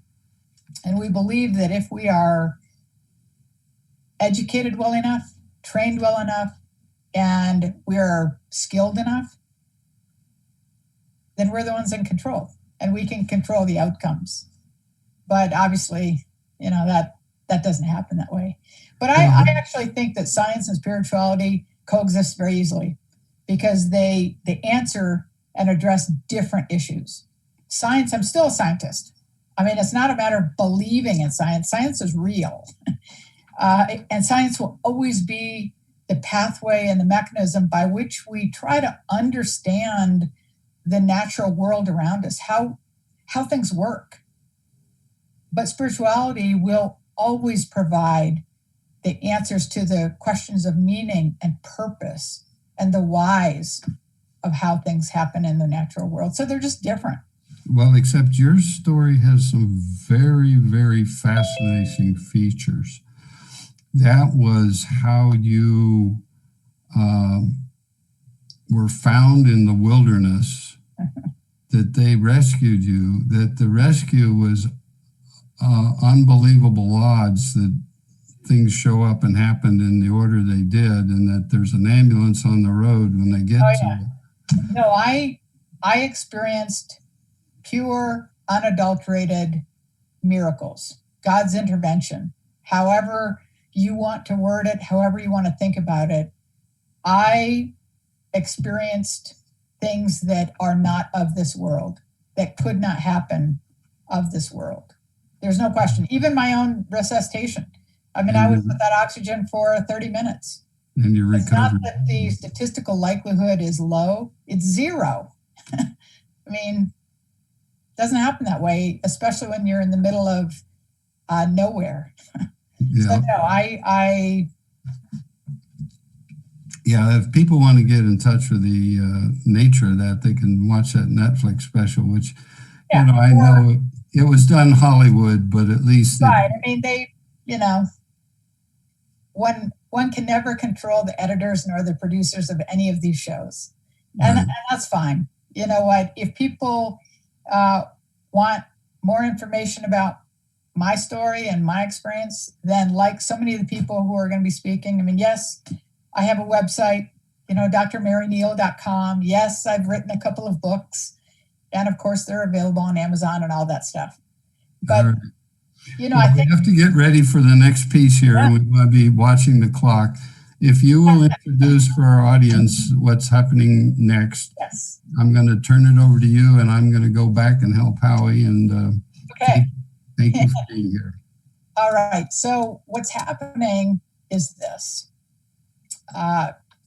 As you all know, Bruce is releasing, or has released now, his new book, After. And as you will be hearing, if you don't already know, Bruce is really, like so many people, iconic and really a powerhouse in the realm of near-death experiences and understanding from a scientific perspective, near-death experiences and profound spiritual experiences. And so, it's been fun to have the fireside and the question and answer, but what we're going to do for the next probably hour is have different people pop up who similarly are very involved in this world of near-death experiences, and just tell Bruce how appreciative they are. Tell a story in whatever way they want to honor Bruce. And I'm hoping that Bruce is listening now. But I want to mention that, as Chuck mentioned earlier, in the final pages of Bruce's book, After, he stated that he owes tremendous debts of gratitude to his father, who instilled in him a passion for science and for knowledge based on evidence rather than beliefs, and to his mother, who taught him that nothing we do means much unless it comes from the heart, and that whatever one does in life, the measure of success is whether you've helped other people. And Bruce, clearly, you have helped other people in great measure. And I want to say, well done. And I, along with a great host of other people, truly, truly want to thank you from the bottom of my heart. I mean, you have marched this whole topic further and made it even more acceptable for people like me to actually talk about their own experiences. So thank you for that. So now we're going to hear from some of the other people who Mary, appreciate. let me jump in first before Yeah. you do that. And thank you for all you've done. I still feel like a novice in this field. I haven't had an experience myself. And each time I talk to an experiencer, I learn more things. I learned so much from your book, To Heaven and Back, and even more from the second one, 7 Lessons from Heaven. But I tried to incorporate some of that in my own book. It's so much from you as well. Well, thank you.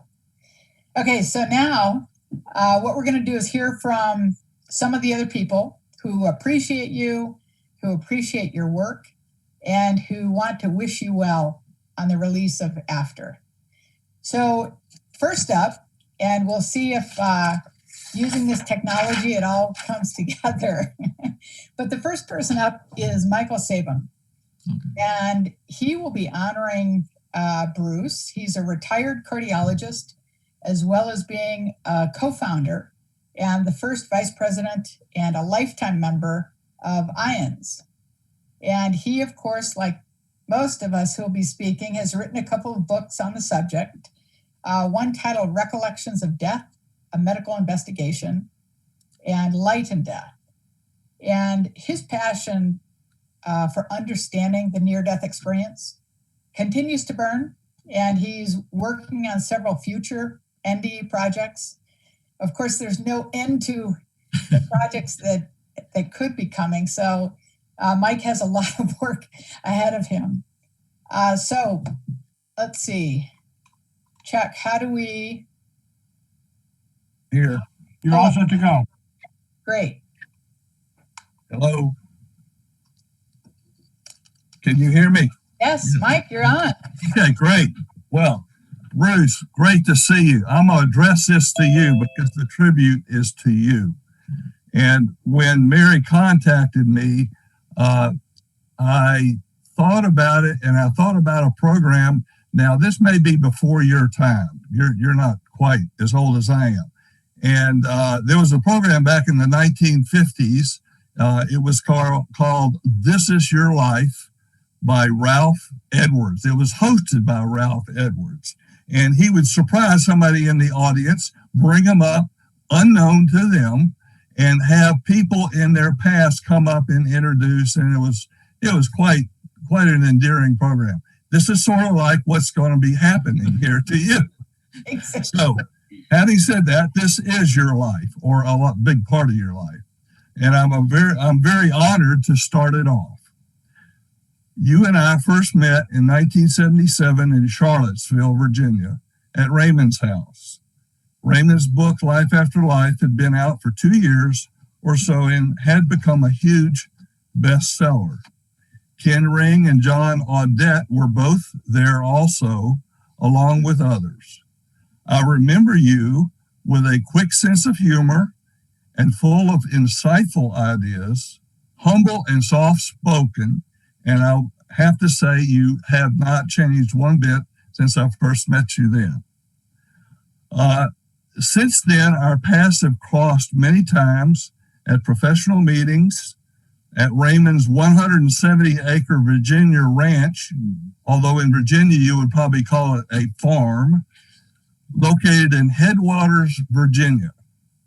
I looked that up on the internet. It now has 0 population and 1 post office box. And I think that's what it had back then when we were there. Also, as editor of my submissions to the journal Near Death Studies, you greatly contributed there as well. Your articles, books, and presentations have unquestionably led the field of near-death studies, as will become obvious during the rest of this afternoon. Aside from your professional contributions, I would like to mention one other quality which I greatly admire. Here it comes. That is your persistence under fire as editor of the journal. As you probably know better than anyone, the near-death experience is a controversial subject. I have truly been impressed, and this is from the bottom of my heart, with your professionalism and poise in handling controversial views from persons with different backgrounds and beliefs, myself included. You have beautifully, quote, herded the cats, end quote, as the saying goes, through many twists and turns, and for this you are to be congratulated.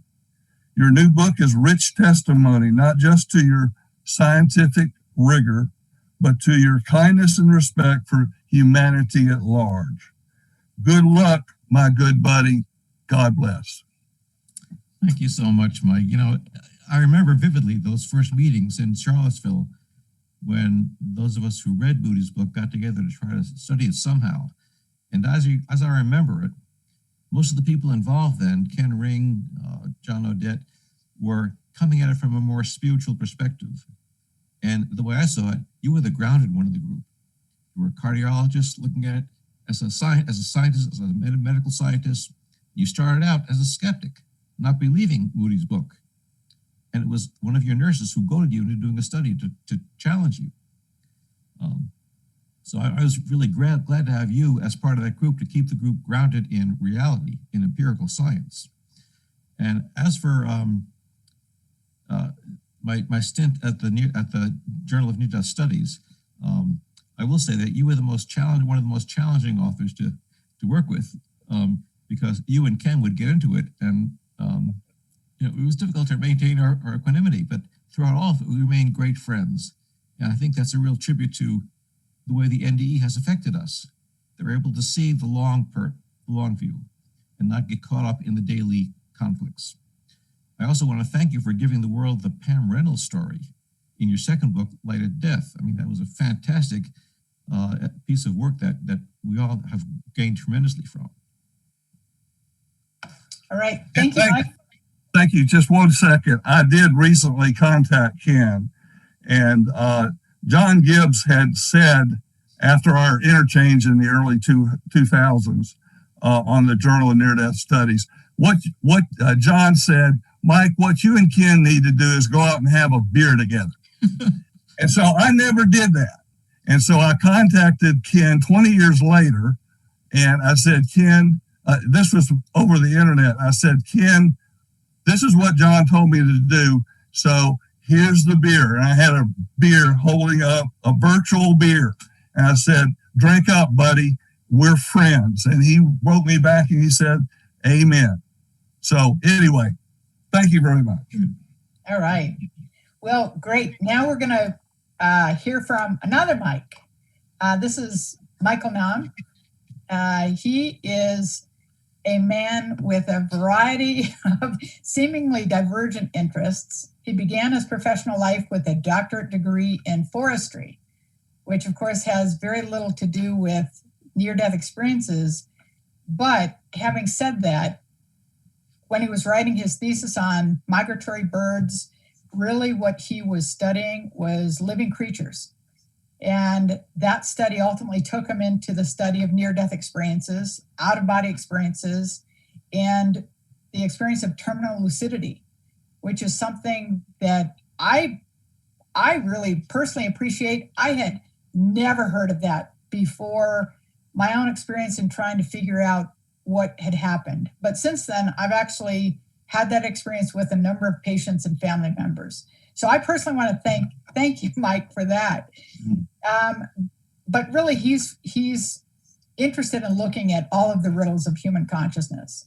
And once he gave up forestry, he became a research associate at the Institute for Frontier Areas of Psychology and Mental Health in Freiburg, Germany. And he's authored many publications on these, 5 of which, of course, were co-authored by you, Bruce. So welcome, Mike, and let's hear what you have to say. Well, can you hear me? Yes, yes. All right. First of all, I need to say that for me, it's a great honor to be here and that I've been invited to speak to all of you, or to you in particular, Bruce. It was quite unexpected. But yeah, today I would also take the opportunity to thank you in particular for our joint work on promoting terminal lucidity. And I think it's also kind of funny that we've been working now together for about more than 10 years. So for me, that's quite long. Michael Serbohm has a different dimension, but we never talked to each other. We exchanged countless emails, but we never had the chance to talk or to see each other. So for me, that's now a real pleasure. And for some of the others, I would just like to tell you how I happened to come to know Bruce. And this was at the time when I was still working in the sub area of forestry science. And I also had to pursue my interest into parapsychology and near-death studies in my spare time. And so I stumbled across terminal lucidity, and I thought of writing articles for academic journals, mainstream journals.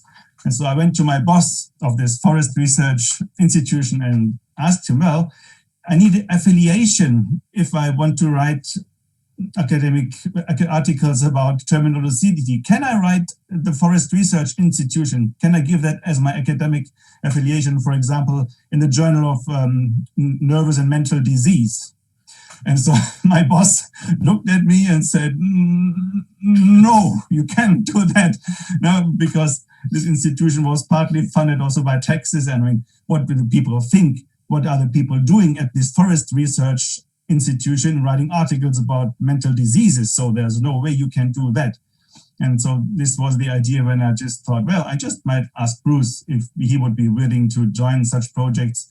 And I was greatly relieved, and it was such a pleasure to hear your positive response. And you were so encouraging and supportive and had so much good ideas with regard to content and contextualization. Yeah, and we just published these papers, and we succeeded in making this terminal lucidity experience is a topic that's now even being researched in the National Institute on Aging in the US. Yes. So I'm really grateful for all that. And it's very obvious without you and your support and your input that would never happen. So I'm really, really grateful to that. And yeah, that's basically what I like to share with you. And I now also would like to wish you all the best for your future writings, publications, and all the success you like to have for your book. May it reach the people that are supposed to be reached by it. And thanks a lot for everything. Well, thank you, Michael. You know, you introduced me to the concept of terminal lucidity. I had never heard of that before. And we tried to research it, what had been published before in the past. And of course, there was no name for it. So we had to find what they were calling it in past journal articles, and it was very difficult. And your great success in finding, you found some 80 cases in the literature that were published under other names. I don't know how you ever did that. And of course, a lot of it was in the European literature that I didn't even know about. And I was just so glad to be working with you on this. And you, in fact, came up with the name terminal lucidity. And I remember we struggled with what to call this because there's no obvious name for it. But since then, I've realized how important that phenomenon is in bolstering the evidence from near-death experiences, evidence that the mind can function when the brain doesn't seem to be. So I thank you for giving us this tremendous lead in supporting NDE research by looking at other phenomena that involve the human barrier between life and death. All right. Thank you. Thank you. And thank you, Mike. And the next person is someone who has had a near-death experience. Anita Morjani journeyed into the near-death experience while she was in a cancer-related coma in 2006. And the knowledge she gained during her experience healed her cancer, and it propelled her into her future as an international speaker, cancer survivor, and author of the best-selling book, Dying to Be Me. She has shared her story of her life-changing near-death experience and overcoming cancer with fans throughout the world. And her new book, Sensitive is the New Strong, is another powerful and heartfelt book on harnessing and fostering empathic gifts in today's difficult and fear-based world. And Anita is with us today, live, so that she too can wish you all the best. Wow, thank you. Thank you for that introduction, Mary. And it's so great to see you, Mary and Bruce.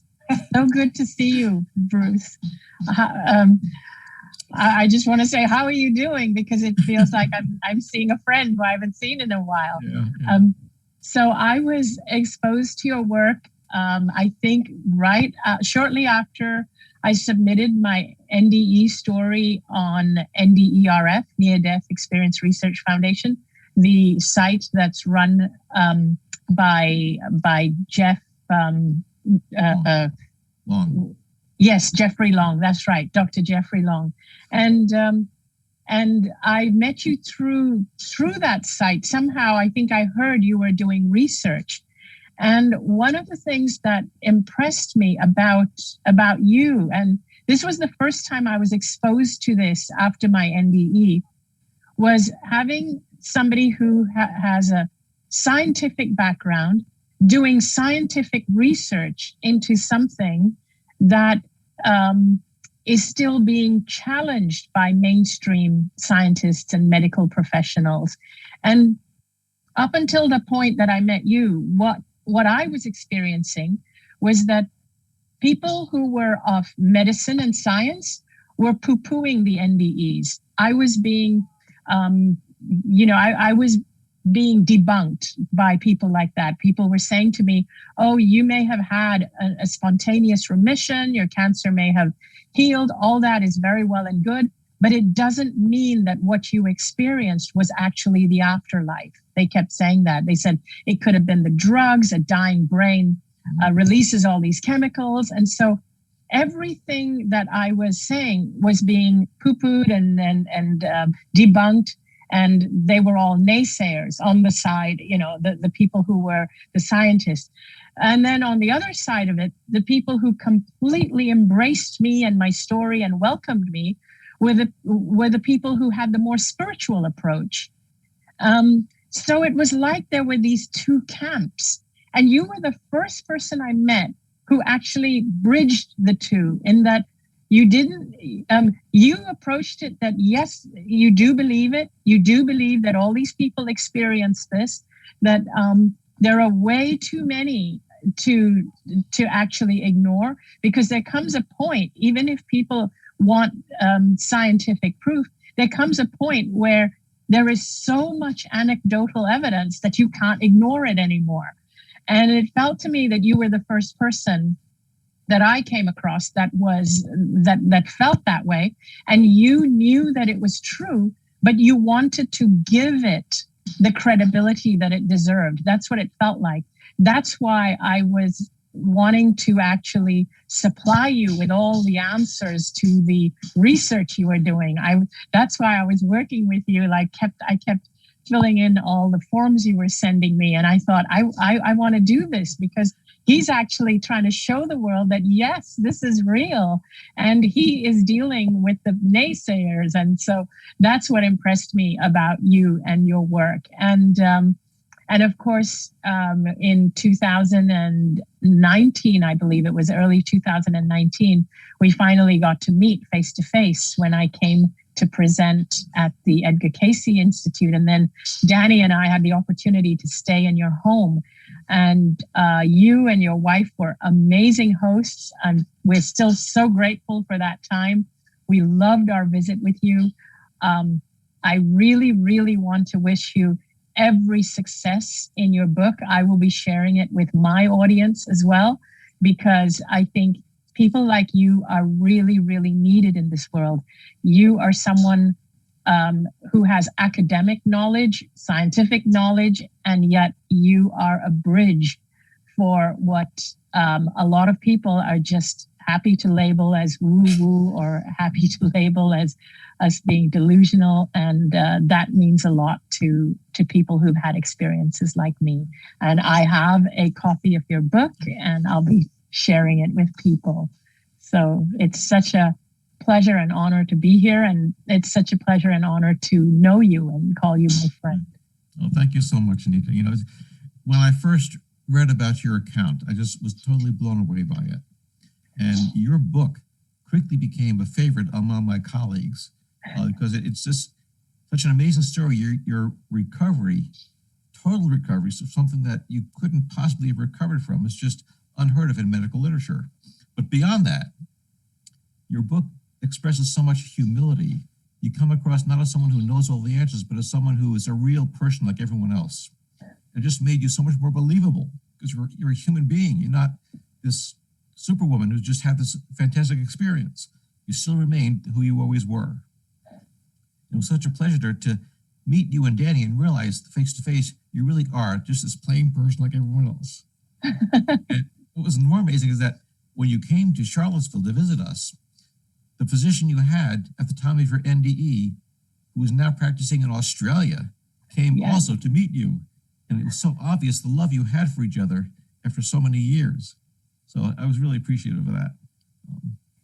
That was a really magical trip because I hadn't seen my physician Brian for so many years, like for over 10 or 12, maybe close to 15 years. And it was just so synchronistic the way that he came at that he was able to get away and come and be there while we were with you. So that was such a beautiful time. And we still have that video we recorded with you, and I'm going to be sharing that now. We thought, let's share it now as your book is coming out. So I'm going to share that with my audience. I also want to thank you for participating in my research. For people who haven't, let me explain that I send, I think it's 60 or 70 questionnaires to people who participate in this, and they're endless questions. Yes, they are. And ears are the most generous people in the world. They fill them out without question. Some for 40 years now have been filling out my questionnaire. So thank you so much for that. Oh, you're so welcome. As I said, it was so refreshing to speak to somebody with a science background who actually is interested and wanted to know more. So that felt really good.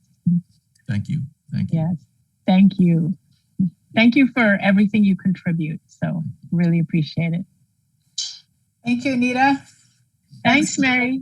Time. And thanks for pulling all this together. It was sort of great because even though we're not physically together, it's actually kind of fun to see people who are spread out all over the world. It's really a remarkable technology. Yes, it is. It does feel like we're sitting in someone's living room. And the real question is, are we wearing pajamas and a shirt, or do we actually have on pants? I know. I'll tell you a secret that I only dress up my top half usually and wearing pajamas on the bottom half. Exactly. Yeah. All right. Well, thank you. So the next person is also a well-known NDEer, as we call ourselves.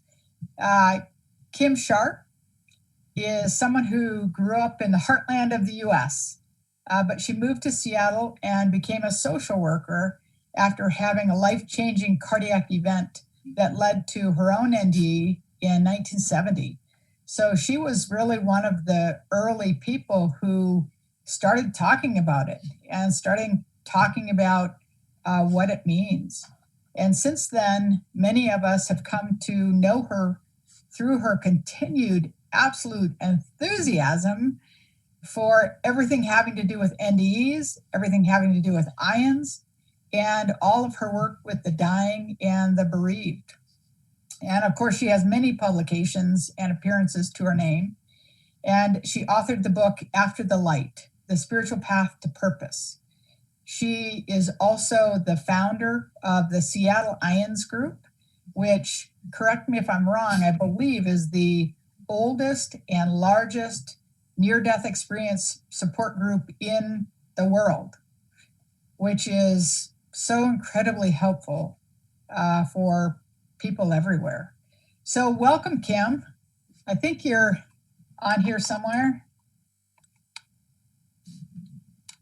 I can't get her to start her video. She's got her camera on. There she is. All right, Kim.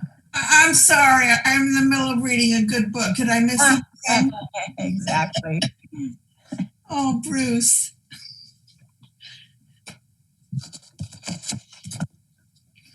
I'm just so proud of you. I know how hard this was for you to write. You're a private person. It's a good book. And it's just your time. It's your time. Long overdue. And I say this as the perspective from page 155 and 156 and 184. And I believe that my research number is like 133 or 34 or something like that. I mean,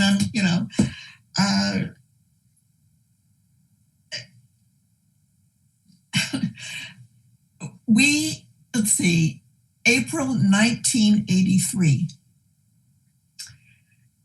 After a year and a half of hearing about this Bruce Greyson guy from Nancy Evans Bush and Ken Ring, I mean, like for a full year and a half, it's like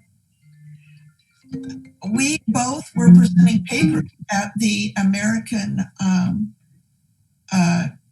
Association of Suicidology in Dallas, Texas. And little known fact, suicide were our things. I hadn't started anything other than collecting stories and NDEs, and IANS was, in its infancy, and we were all about suicide.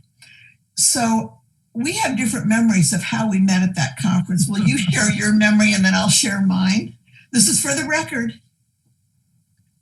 Yeah, as Kim said, we had been corresponding for a while, but hadn't met face to face. We realized we were both going to the same conference. So I was excited about finally meeting this near-death experiencer. So I'm checking in at the hotel. There's a long line. I finally get to the front desk, and this little blonde comes busting over and elbows me out of the way and says to the desk clerk, "Excuse me, I have an important question to ask. Has Bruce Greyson checked in yet?" And that, to me, summarized two of the important facts about Kim Clark. Now Kim Clark Sharp. Number one, is just this uncanny ability to be in the right place at the right time. And number two, she doesn't mind using her elbows to get there. I have learned so much over the years from you, Kim. Not only the model you did with that first IANS group, which set the model for everyone else's, but also the questions you used as a medical social worker for helping people explain their NDEs, are a model that I have used ever since. Just a great way of working with patients. So thank you so much for all of that. Well, gee, you're welcome. And this is about you, not me. I want to say that after that meeting, see, my memory is that you leaned over the desk. Everything in Texas seems to be much bigger than other places in the world. This check-in desk seemed to be like a mile long. And my memory is that you leaned over and said, "Has Kim Clark checked in yet?" And I leaned over and said, "I'm Kim Clark." Point is, we met, and as you all recall, we started talking, and we haven't stopped talking in almost 40 years. Or actually, that's not quite true. I haven't stopped talking in almost 40 years, and you haven't stopped listening. I was going to say that. Yeah. And I am so grateful because you listen to everything. You have been the wind beneath my wings on every project. I mean, my book, papers that I've published, PowerPoints, up to Wednesday, just this Wednesday, you've been responsible for doing something that's very important coming up in my career. But there's another thing about wind beneath wings. You are that for me, but you have a wind beneath your wings too. And I want to give a shout out to Jenny Greyson, who's probably just off camera anyway, with water in case you get dehydrated. And I want to, hi, sweetie, hi. I knew it. I knew she'd be right there. Without Jenny, I don't think you would be where you are now. So I want to acknowledge her as well during this time of honoring you, that she also deserves honor. And I love you both. I will end by saying that you asked that Ken Ring and I stay alive until your book was published. It's published, so can we go home now? No, I'm going to stay alive as long as you do, at least. I'm not going anywhere. I got to find out more and more and more about everything you're going to do in the future. all of the people you've blessed. You were so well loved. Mike Sabom talked about this is your life. I'm going to say this is more like a life review. And my dearest Bruce, you're going to have such an awesome life review. And I'm glad to be a part of it. And thank you, ISGO, and Mary for inviting me to participate in this. I love you. Thank you. And thank you for honoring Jenny as well. I got to say that she's been my partner in this for the last 50 years as I've taken her down this rocky road to NDEs. She's tolerated every in and out of it and been there to support me and guide me through everything, including writing this book. Yep. Okay, thank you. Thank you, Kim. You're going to make all of us cry. I know. I didn't anticipate it. I know. I can't remember who it is, but as I was emailing back and forth with different people, someone responded to my request by saying, sure, I'll give a eulogy for Bruce. And I was going, I hope it's not actually a eulogy, but but what the heck? You know what? It's such a privilege for all of us to honor you while you're still here. Absolutely. And thanks again. So thank you. So the next person is Natasha Tessel Matamua, and I apologize if I did not pronounce that properly. Anyway, Natasha was inspired to study exceptional human experiences after having had an experience at her mother's deathbed and also having a near-death experience of her own while she suffered a very high fever when she was only 18 years old. And she began focusing on near-death experiences in terms of her research in 2009. And she actually conducted the first large-scale study of NDEs in New Zealand. And she has published multiple journal articles and book chapters on NDEs. And she's currently a senior lecturer at Massey University in New Zealand, where she lives with her husband and 3 kids.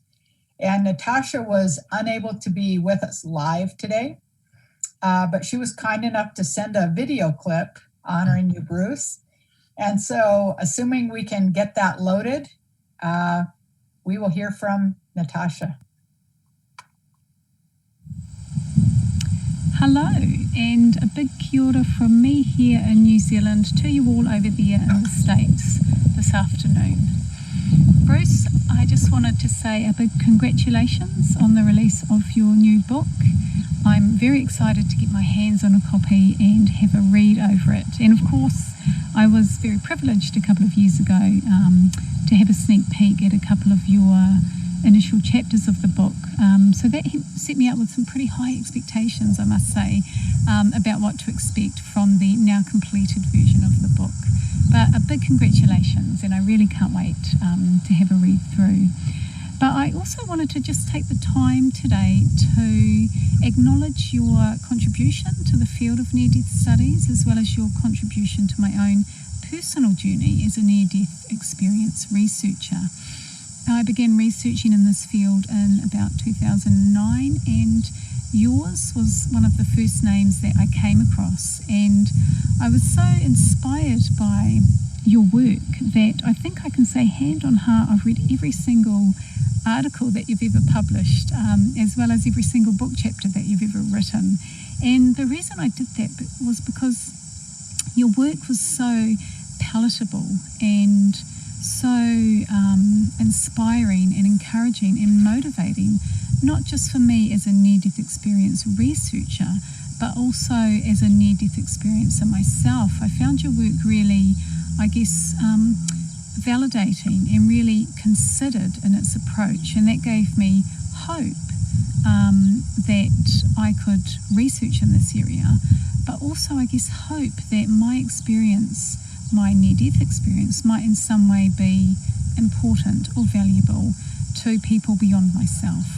So thank you for working in the way that you have in this area. As I've mentioned, it's been inspiring, it's been encouraging, it's been motivating, and I think I can say in all honesty, you've really, I guess, set the stage for the next generation of near-death experience. near-death experience researchers like myself. So enjoy the afternoon, and thank you once again. I hope that we can continue to have our email exchanges. I know I've only met you in person once back in 2015 at an IANS conference, but I've been really privileged and honoured to engage in a number of email conversations, and really enjoyed your collegiality, but also your encouragement and your considered approach that you take to those communications. But anyway, have a wonderful afternoon. Congratulations once again, and I look forward to being in touch again and communicating at some stage in the near future. Kia ora. Well, I don't know if Tasha's going to be able to hear this or not, but I have to tell the rest of you that when I mentioned before with Chuck that there was a next generation of scholars coming up, I had in mind people like Tash, who not only has been a great researcher, she's one of the most prolific researchers in the field today, but she's also taken under her wing many graduate students that she is teaching and mentoring about how to do valid near-death research. So she's one of the rising stars in this whole field. Great. All right. So the next person is also such a big contributor to the field of near-death studies, and it's Dr. Peter Fenwick. His own interest in end-of-life experiences is a direct result of reading Dr. Raymond Moody's 1975 book, Life After Life.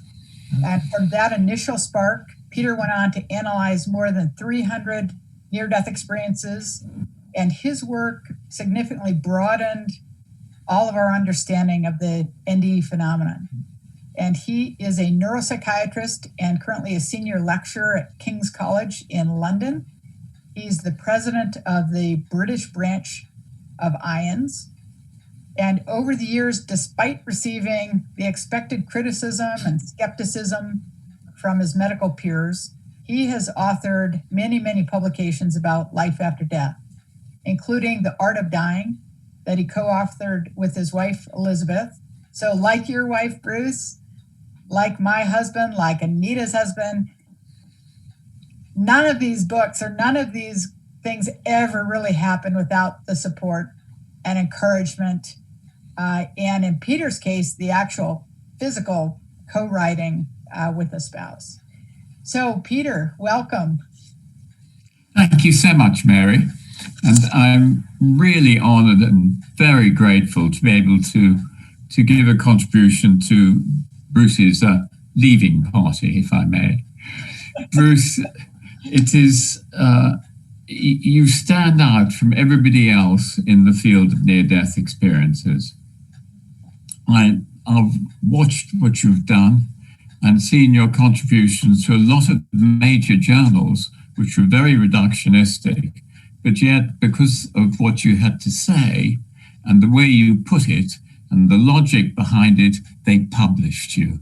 With absolutely astonishing. And this meant then that the field could move forward. And not only that, it's people like me would be able to say, oh yes, but have you read Bruce Greyson's paper? It's an amazing paper. If you think it's all just rubbish in the brain, go and read the data. And the data that you had produced was always just terrific. I think one of the things which was so important is that you expanded and extended the field in everything you did. And certainly you helped me with my own thinking, because I said, if Bruce Greyson really believes these are true experiences, then they are a model for how we die. And if they're a model for how we die, then if we go back and look at the way people die, then we may be able to get some insight into what the dying process is. And so I did that and came across the usual medical skepticism. I wanted to know about end-of-life experiences and things like that. And so I would ask a medical director of a hospice, could I please talk to your nurses and carers about the dying experience? They said, Peter, you're wasting your time. Nothing like that happens here. The usual response. And so we went on and did the study. And then I was able to show the hospice what had happened, because the nurses all knew, of course, and the medics didn't. And the director of one of the hospices came up to me afterwards and said, Peter, I think you've got your slides mixed up. These things don't happen in my hospice. So and of course I was able to say, yes, they do. And then I was able to say, if you're interested in this field, which he clearly wasn't then, please do read some of Bruce Greyson's articles, because they're the best ones in the field. And I'd very much like you to have them, like you to see them and tell me what you think. And the result of that was that I got some very favorable comments back. But it was your stature as a researcher, your stature as an individual that was so important. And when you gave lectures for us, which you did in London, beautiful, wonderfully worked out, clear, precise, something nobody could doubt. So I think the greatest contribution that you made was to keep me going as far as near-death experience was concerned. And that having been able now to follow the death experience through, one comes to the conclusion that death is an expansion. Death is a period when you leave this world and your egoic structures break down as you die. And then you become non-dual and go into love and light. And this was exactly what the near-death experience is telling us. So the greatest contribution that you've made, I think, is just in your stature as a scientist, leading the field and helping those of us who come to the field after you to do it more precisely and accurately. And you know, Bruce, when your time comes for your near-death experience, I'm sure that you will go up to heaven, and there will be St. Peter at the gate, and he'll have in his hand a clipboard, and he will be asking you your name, and you'll write it, and he will be looking over your shoulder and say, wait a moment, you're not the Bruce Greyson, are you? And you will say, well, yes. You say, we use your questionnaire here the whole time to find out who should be let in and who shouldn't. So thank you very much, Bruce, for all the work you've done, for your wonderful scale, which we all use, for keeping at it, and for being such a precise, accurate, and creative scientist. Thank you very much indeed. Oh, thank you, Peter, so much for that. Now, it's funny that Very nice. I've always looked up to you as someone who's been able to be a model for how to bridge the physical and the spiritual in medical journals. You were writing about spiritual experiences with seizure disorders long before we had an idea that near-death experiences existed. And when I did my own study with seizure patients, I relied heavily on what you had written decades earlier. And of course, your more recent work on end-of-life experiences is a very nice complement to near-death experiences, as well as the books that you've written with Elizabeth on NDEs. So thank you for your ongoing contribution, which started long before mine did. Well, thank you, Bruce. All right. Thank you again, Peter. And next up is Dr. Jim Tucker. He is also a psychiatrist. You know, I'm not quite sure what it says that most people who are interested in near-death experiences are psychiatrists rather than people like me who are orthopedic surgeons. I find it really interesting. But anyway, so Jim is a psychiatrist and is the Bonner Lowry Professor of Psychiatry and Neurobehavioral Sciences at the University of Virginia. And he is also the director of the UVA Division of Perceptual Studies. where he is currently studying children who report memories of previous lives.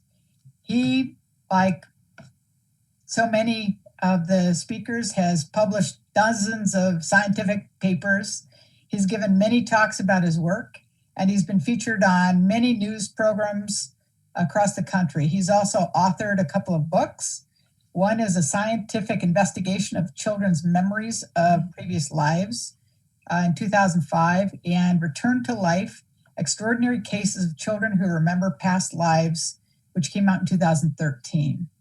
Thank you, Jim, for being here to honor your colleague. Well, thanks, Mary. It's certainly my privilege to be here. So I actually got my start in this field. I was in private practice in Charlottesville and saw in the local newspaper that Bruce and Ian Stevenson were starting a new study on the effects that near-death experiences have on people. So I called up Bruce to see if they needed any help interviewing patients. And as it turned out, I never actually worked on that study, but it got my foot in the door, and then here I am. So Bruce, as everybody knows, you've always been incredibly productive throughout your career. You've published 4 times as many papers on near-death experiences as anyone else. You helped found IANS, of course. You were the editor of Journal of Near-Death Studies for many, many years. You're also director of DOPS, our research unit at UVA, for 12 years. And I want to make sure that everyone knows that the reason you've been so productive is simple. It's because you work so hard. I joined UVA full-time in the year 2000, and I quickly learned that full-time means different things to different people, because no matter how early I would get to the office in the morning, you were already there. And you would still be there when I left in the evening. I remember one time that I had to go back to the office one Friday evening at 6 o'clock, and there you are still working.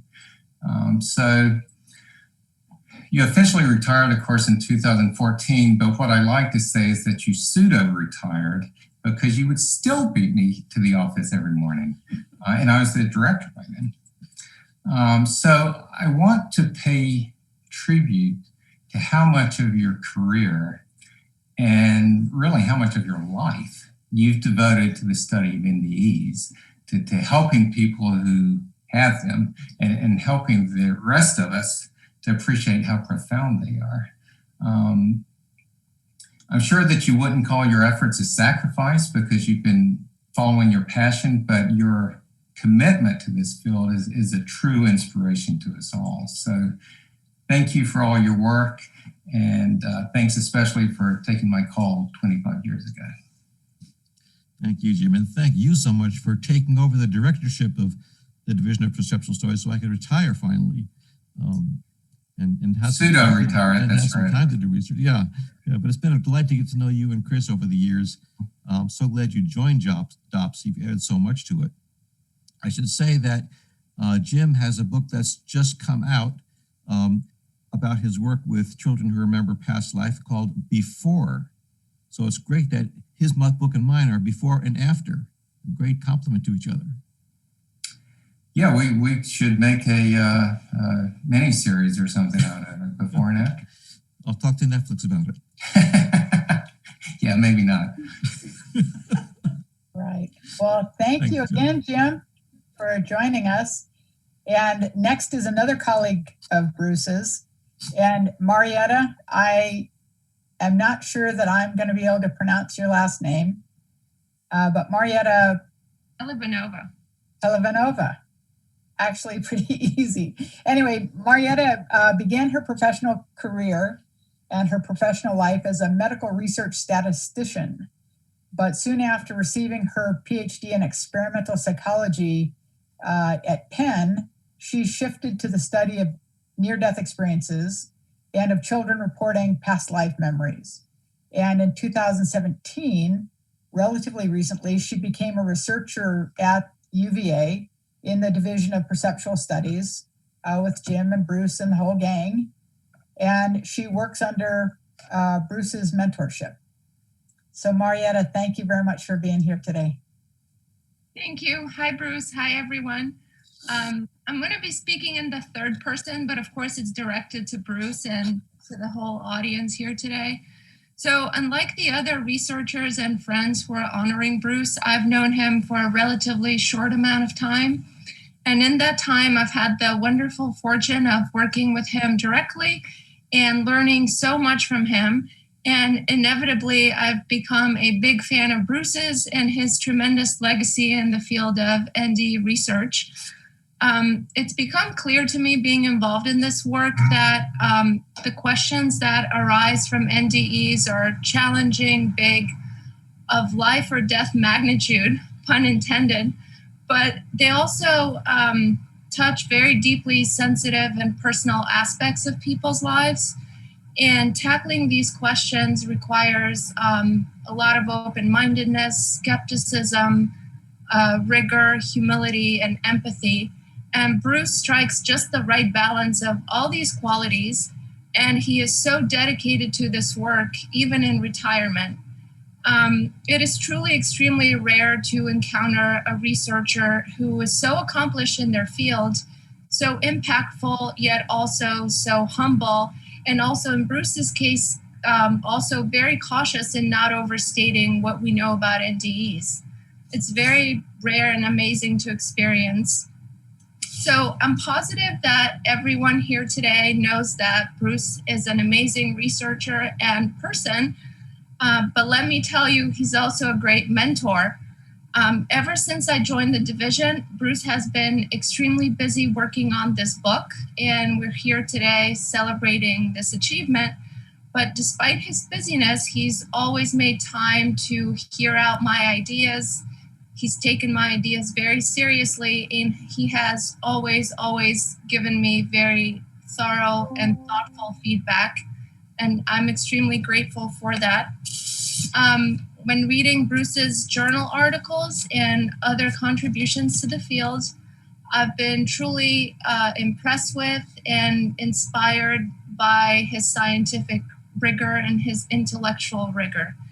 And undoubtedly, the field of ND research has been deeply enriched by a man of such powerful mind and a good heart, genuine curiosity, and courage to dive into the unknown. And I as well have been greatly enriched. Thank you. And finally, I'm thrilled that the wealth of knowledge produced by Dr. Greyson over decades of very serious, dedicated work will be shared with such a big audience in accessible language. And finally, I'd like to show a picture of my daughter, who is probably the youngest and one of Bruce's latest fans. Oh, it's not letting, I just wanted to share my screen. Unfortunately, it's not letting me do that. Can everyone see that?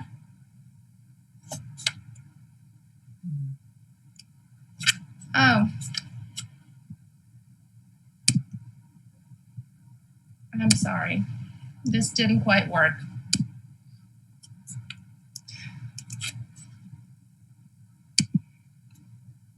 Thank you, Bruce.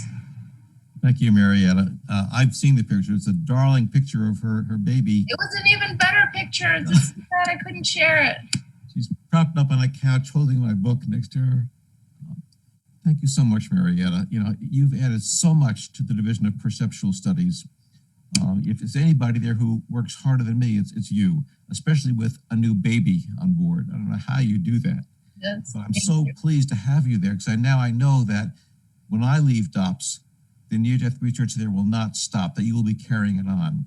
And you bring to it an expertise that I don't have with such a sophisticated statistical background. So I'm delighted to have you here, and I'm just so glad for all of you. Thank you so much. I'm delighted to be there, and I feel truly grateful for your mentorship. Thank you. Thank you. Thank you, Marietta. So in 2003, Dr. Pimben Lamo shifted in his life from being an esteemed cardiologist in the Netherlands to being a full-time ND researcher. I'm sure that didn't go over very big with his colleagues. And since then, he's published many landmark articles on the near-death experience phenomenon in survivors of cardiac arrest. And he has received many, many well-deserved awards for his work, including the Dr. Bruce Greyson Research Award and a Lifetime Achievement Award from the World Congress on Clinical and Preventive Cardiology.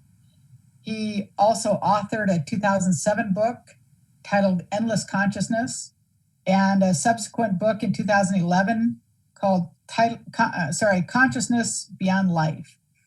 So Pim is also the co-founder of the Dutch IONS group and has become truly one of the most venerated NDE researchers of our time. So welcome, Pim, and it's all yours.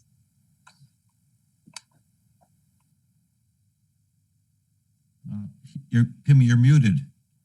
You're muted. Now it's better. Good. Okay, thank you, Mary. Dear Bruce, I am grateful and I feel privileged that I get the opportunity to speak to you at this very special moment. I want to thank you for everything you have done to stimulate scientific research into the cause and content of NDEs. And also that you have written so many wonderful and important articles about the impact of NDEs for the general population as well as for the scientific community. Mentioned again and again the importance to listen to patients with an NDE without any comment or prejudice.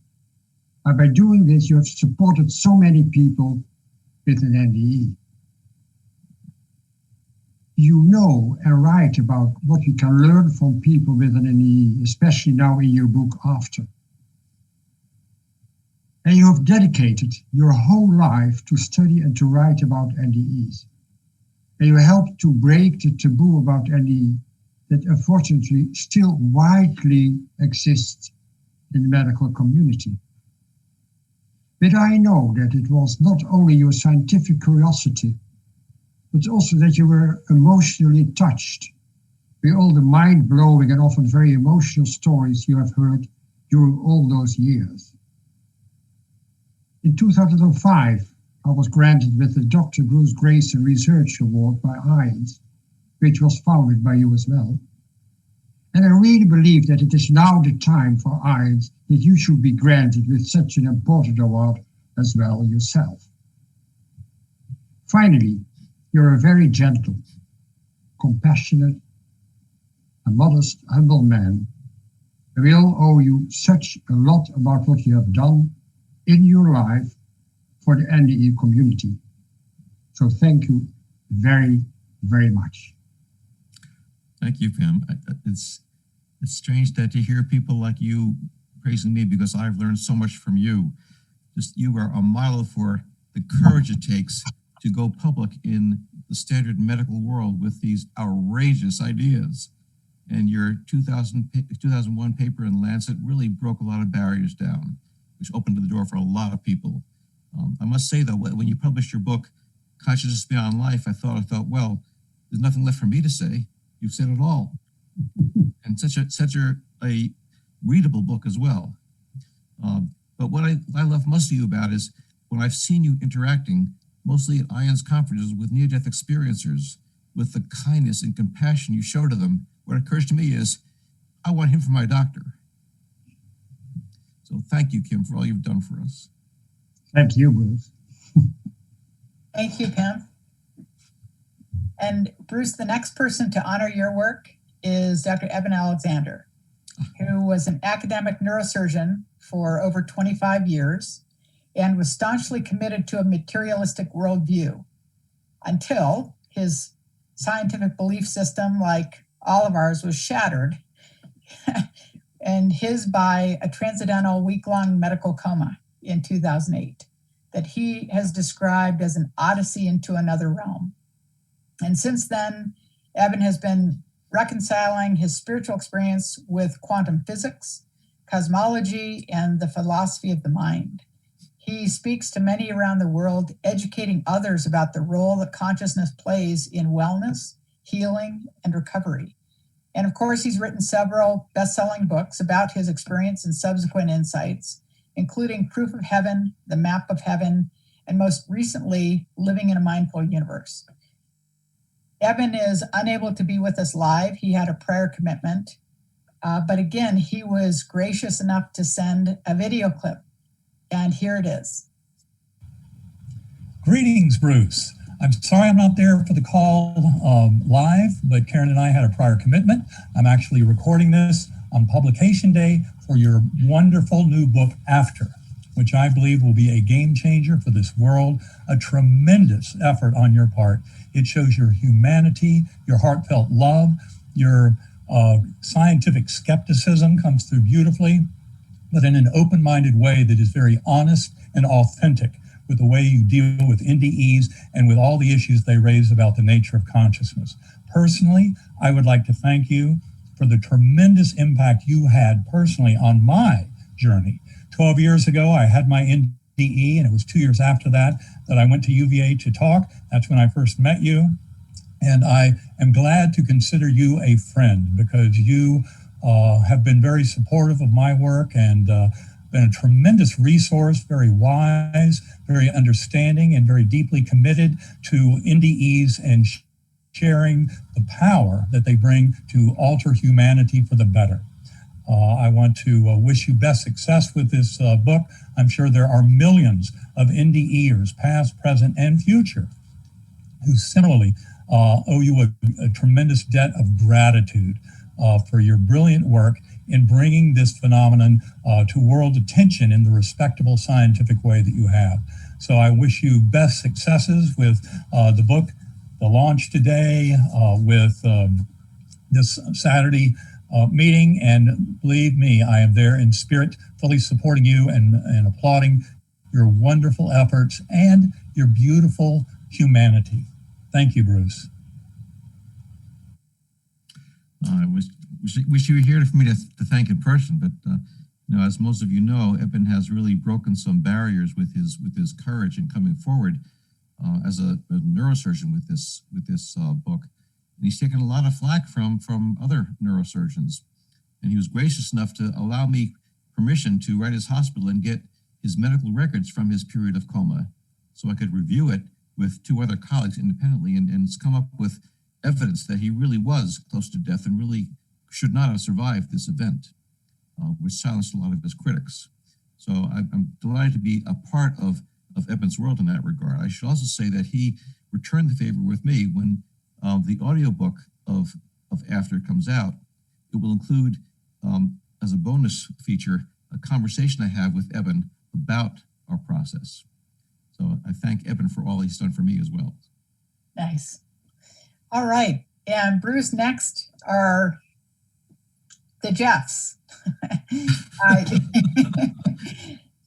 First off, Jeff Olson is someone who is most fulfilled by being a husband, father, and friend. He's also a best-selling author who inspires audiences internationally with his intriguing story of perseverance and inner strength. After a horrific automobile accident took the lives of his wife and his youngest son, and also inflicted multiple life-threatening injuries, he found the courage to survive not only his loss, his trauma, and his 18 surgeries, but he eventually discovered both physical and emotional healing. And at the time of his accident, Jeff had an out-of-body and near-death experience that brought him insights that are not common in today's world.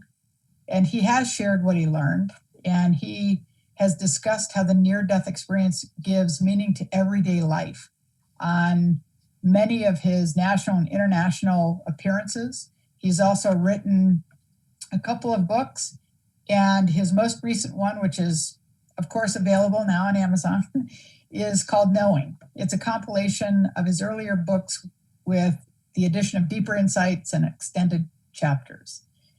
The other Jeff, when I always think of one Jeff, I tend to think of both Jeffs.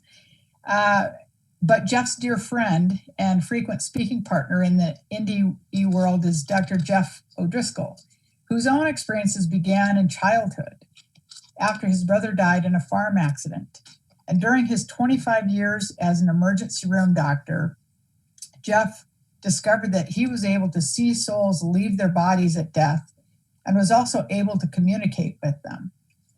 And he was the physician on duty when an unconscious Jeff Olson, after his car accident, was flown to Jeff O'Driscoll's trauma hospital. He saw Jeff's deceased wife in his trauma room and was able to communicate with her. And after years of silence, because of course, no physician ever wants to talk about anything having to do with the spiritual realm. But after decades of silence, Jeff O'Driscoll finally published an award-winning memoir called Not Yet, Near Life Experiences and Lessons Learned. And although he's now retired from emergency room care, he still speaks internationally and offers services as an intuitive mentor, connecting souls to their highest self and their most authentic path. And so up next, the Jeffs, here to honor you, Bruce. It's so good to see you, Bruce, and Mary as well. I think I met you both for the first time at a dinner that the other Jeff arranged for us up in Seattle. And I just had to laugh and laugh as Mary was telling her story as she bypassed the trauma center in Texas and then bypassed the trauma center in Utah where I was on duty and then drove 4 hours home to Jackson before she sought medical care. And I just had to laugh at that. I was looking through some of my old emails last night, and my very first speaking engagement in Salem, Massachusetts, when I first spoke publicly about my spiritual experiences, I was with this Jeff, we were together, and a few days later, I got an email from Bruce Greyson complimenting me on my presentation. He'd received a copy of it from the host of the conference and seen it, and he so kindly reached out to me and thanked me for sharing. And he's been a gracious person. Bruce, you've always treated me kindly since I've known you. I sent you an email just out of the blue asking you some rather perfunctory questions about NDEs early on, and you were kind enough to answer my email in a very gracious way. You sent me a book chapter that answered all of my questions. And then when I later asked you if it was okay to share the book chapter, you sent me a semi-panicked email and said, "Now, which book chapter are you talking about?" Because you were writing this book, and you thought you had mistakenly sent me a chapter of this book that I was asking to share. But no, it was an earlier book chapter about NDEs and the proposed mechanisms and why the proposed mechanisms don't hold up to scientific scrutiny. In this field, we need more voices that are reasoned, more voices that are passionate, more voices that are gracious and engaging and collegial. And you are a winner on all those counts. And I'm honored to have you as a speaker in the upcoming Physicians' Perspectives on Near-Death Experiences. It's going to be a revolutionary conference. We've got accreditation for CME, so it'll be a physician conference, and I'm really looking forward to making that happen as soon as COVID allows it. So turn the time over to this guy. It's great to see you, Bruce. Congratulations. Yes, congratulations, Bruce, Dr. Greyson. I love all the doctors. I mean, Dr. Neal, Dr. Pim Van Lamel, Dr. O'Driscoll, Dr. Greyson, Dr. Alexander. What I love about this is that you all are based in science. You're based in fact. You're based in things that are tangible in this world. And it gives experiencers like myself so much stronger a foundation to say, hey, something happened to me. I experienced something extraordinary. And rubbing shoulders with folks like you makes me look far less crazy than I would have otherwise when we come into a consciousness and begin to talk about oneness and our connection. And I think in the world we live in today with so much division and so much separation, this is the conversation, regardless of the near-death experiencer or researchers of the experience or MD after your name or DR before it. it's a beautiful time to come together and create unity, create love, create connectedness, and bring peace and love to the world. But the fact, Dr. Greyson, that you've written the book, that you've spent 50 years researching the near-death experience and finding common ground amongst the, all the diverse, different experiences people have, but taking that complicated topic and complicated data and putting it into an adjustable book that someone can pick up and read and find common ground and find direction and maybe find their own answers is a beautiful, beautiful thing. You're a wonderful man. We love your wife as well. We've got to sit with both of you. And, she's probably the brightest light between the two of you, but you wrote the book. So congratulations. And we honor you. We're thrilled. And what a lifetime of dedication. What a lifetime of hard work. And gosh, I just wish you personally all the success and all the blessings in the world for what you're doing, what you're being, and for what you've created. So congratulations and hats off to you. And here's to changing the world, my friend. Here's to changing the world. Thank you, guys. It's hard. I'm glad to see both of you together because it's hard to think about one of you. To me, you're the Jeffs.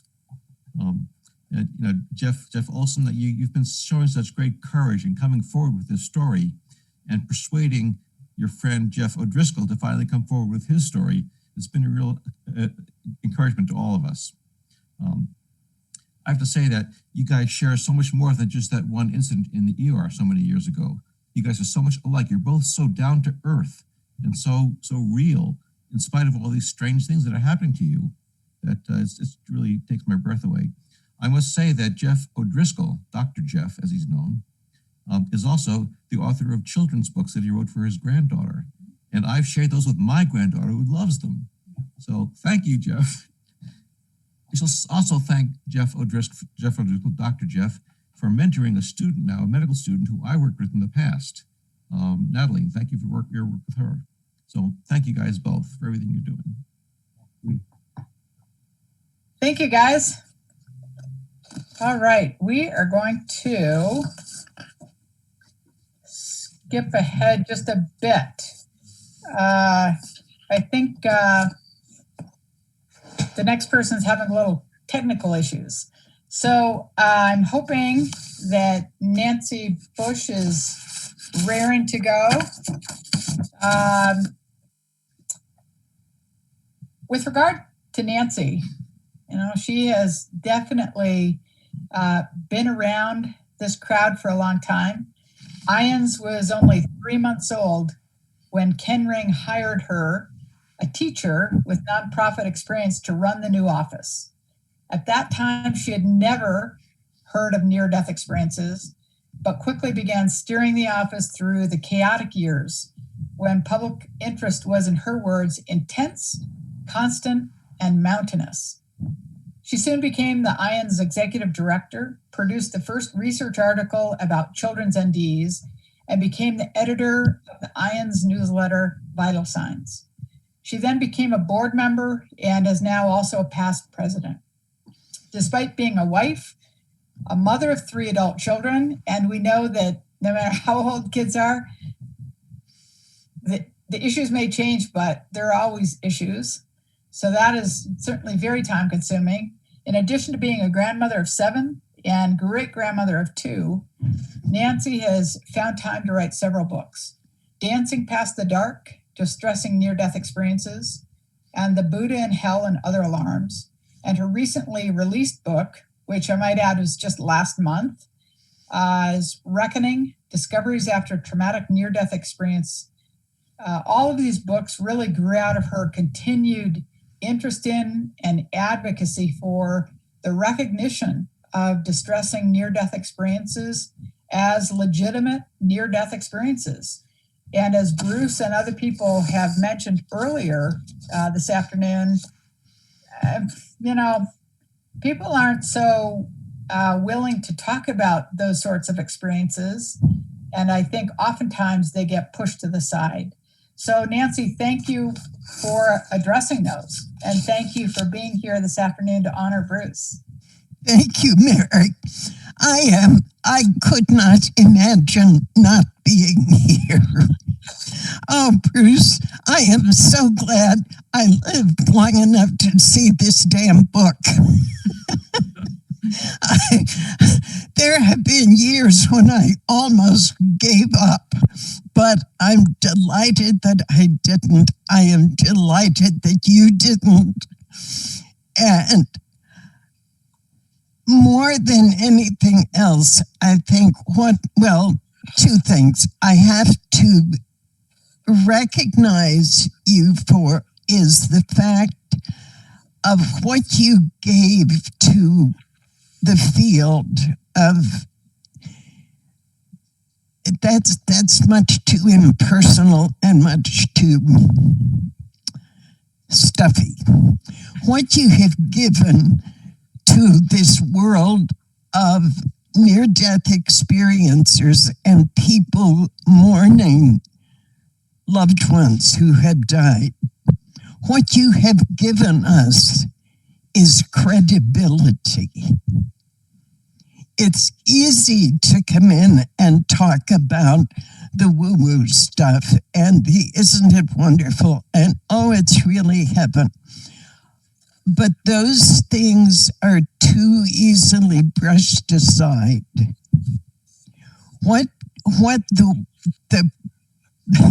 practical, tangible world of Western culture needs is someone who can say, but here, look, I'll show you.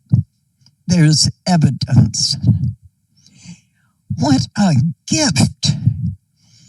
And along with your compassion and that wicked sense of humor,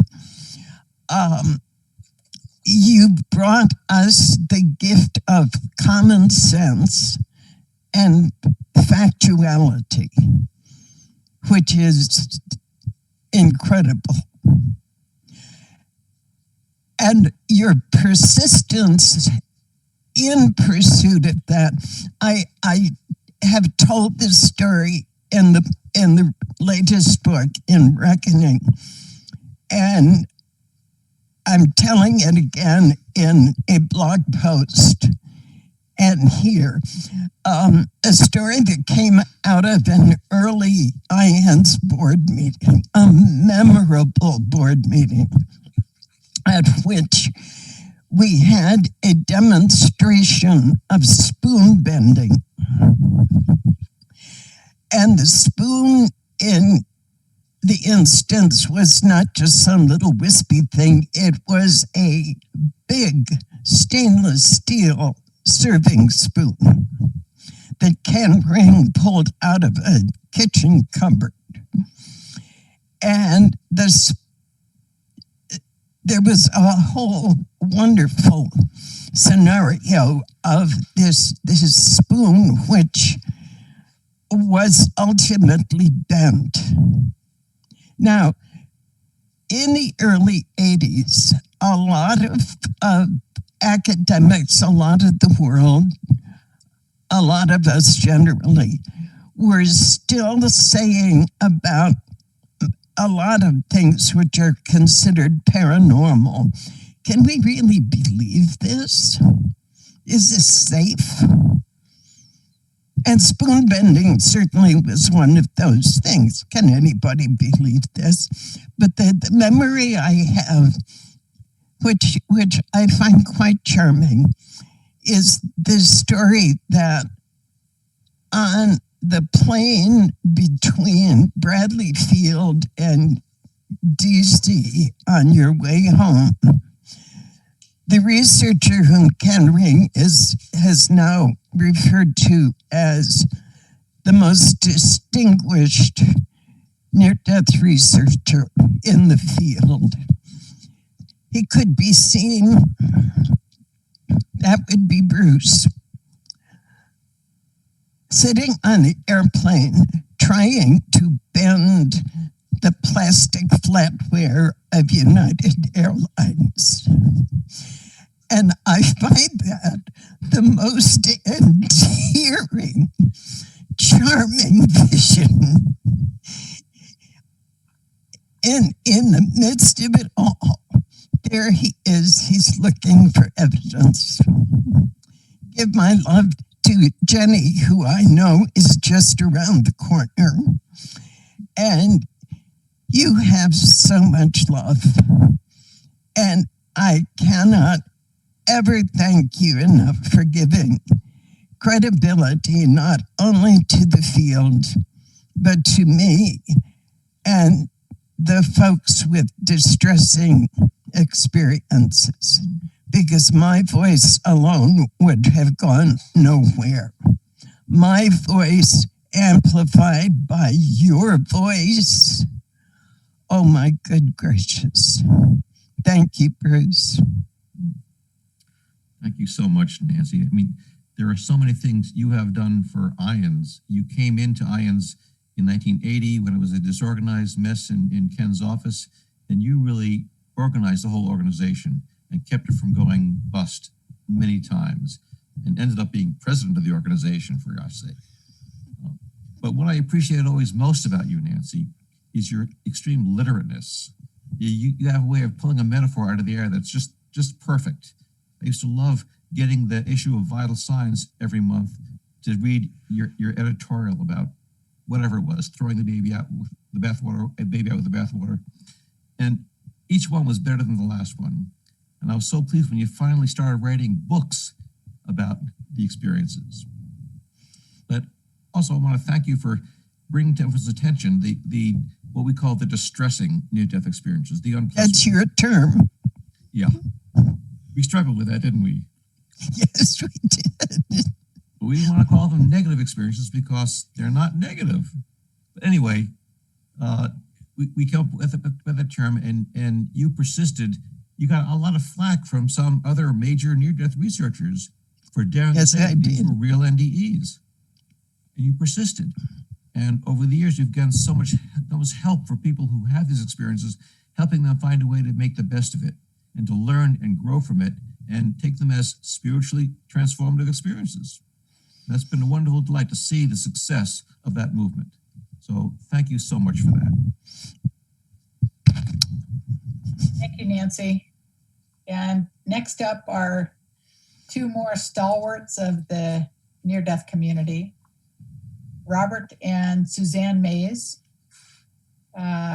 Although they have not personally had near-death experiences, Robert and Suzanne have been conducting near-death and shared death experiences for more than 35 years. And when I think of the shared death experience, definitely, like many people, they are the people I think of. Their first paper on the phenomenology of the self-conscious mind was published in the Journal of Near-Death Studies in 2008. And their subsequent NDE research has continued to focus on how the non-material mind interfaces with the brain to produce conscious awareness, as well as exploring how evidence from NDEs may imply that a common proximate cause for NDEs is the separation of the mind from the body. They are currently analyzing the proposed new and expanded NDE assessment scale and wrote the foreword to ION's first book publication, The Self Does Not Die. So thank you, Robert and Suzanne, for being here this afternoon. Thank you very much, Mary. And hi, Bruce, and congratulations on your new book. Thank you. It's wonderful. Suzanne and I want to let you know how much you've helped us in our research over the years. First, your own research paved the way for subsequent researchers. There's no question about that. When we began our research on NDEs, we found that your studies and papers systematically addressed and refuted all the explanations and objections of skeptics and materialist scientists. You already worked through all those issues and laid a solid foundation for other NDE researchers to move forward. And secondly, your dedicated work as the editor of the Journal of Near-Death Studies. That work afforded us a place, the journal afforded us a place to publish our research. And your encouragement and patience on our first research paper helped us considerably to clarify and focus our points. When we found out later how difficult it is to publish theoretical research on NDEs in the mainstream academic journals, we're very grateful for your work on JNDS, and that it's still here, that the journal is still here and it's still thriving. The most important help you gave us was your guidance in 2008 after our first paper was done. We postulated that the mind is an autonomous self-conscious entity that separates from the physical body during an NDE. And at the 2008 IANS conference in Durham, we asked you what you thought about our paper. And you answered simply, you need to explain how it works. How the mind works with the brain. And that simple advice gave us the direction for our research that carried us for the next 12 years. And we're now at that point where we believe we can explain in some detail how the non-material mind works with the brain. So please know that we're really indebted to you for that pivotal help and advice that you gave us at the beginning of our research. Thank you so much, both of you. I so admired that your work. I'm a doctor and a scientist, so I work in the weeds with the research. And you two have a way of synthesizing the big picture that I can't do. You see things, what the implications are, and you understand how it fits into everything else. And I've never seen anybody who has as good a grasp of the literature as you two do, and the ability to synthesize various disparate parts of it and pull it all together and make sense of it all. Yeah, thank you. Thank you both for all your contributions to near-death research. Yeah, thank you very much. Thank you. Thank you, guys. Thanks for taking the time to honor Bruce. So let's see. Okay, so we are going to move on to the final tribute to do in your today's eulogy, Bruce. And it's a testament to your impact and the impact your work has had on the field of NDE studies, that so many of the truly iconic figures in the area of near-death studies have come together today to honor you. I will tell you that Raymond Moody was planning to be here this afternoon as well, but last minute couldn't. But our final tribute then will be from Ken Ring. And Ken isn't able to be live with us, so he has asked me to read his tribute for him. And like so many others who have spoken today, after receiving his PhD, Ken was inspired to study the NDE phenomenon after reading Raymond Moody's book, Life After Life, when Ken was still a young professor of psychology at the University of Connecticut. He went on to study near-death survivors and published the groundbreaking book, Life at Death, a scientific investigation of the near-death experience. He is a co-founder and past president of IANS and is the founding editor of the Journal of Near-Death Studies. Ken has authored 6 books, most recently Lessons from the Light and Waiting to Die, which is a book about his humorous take on what it's like to wait for death.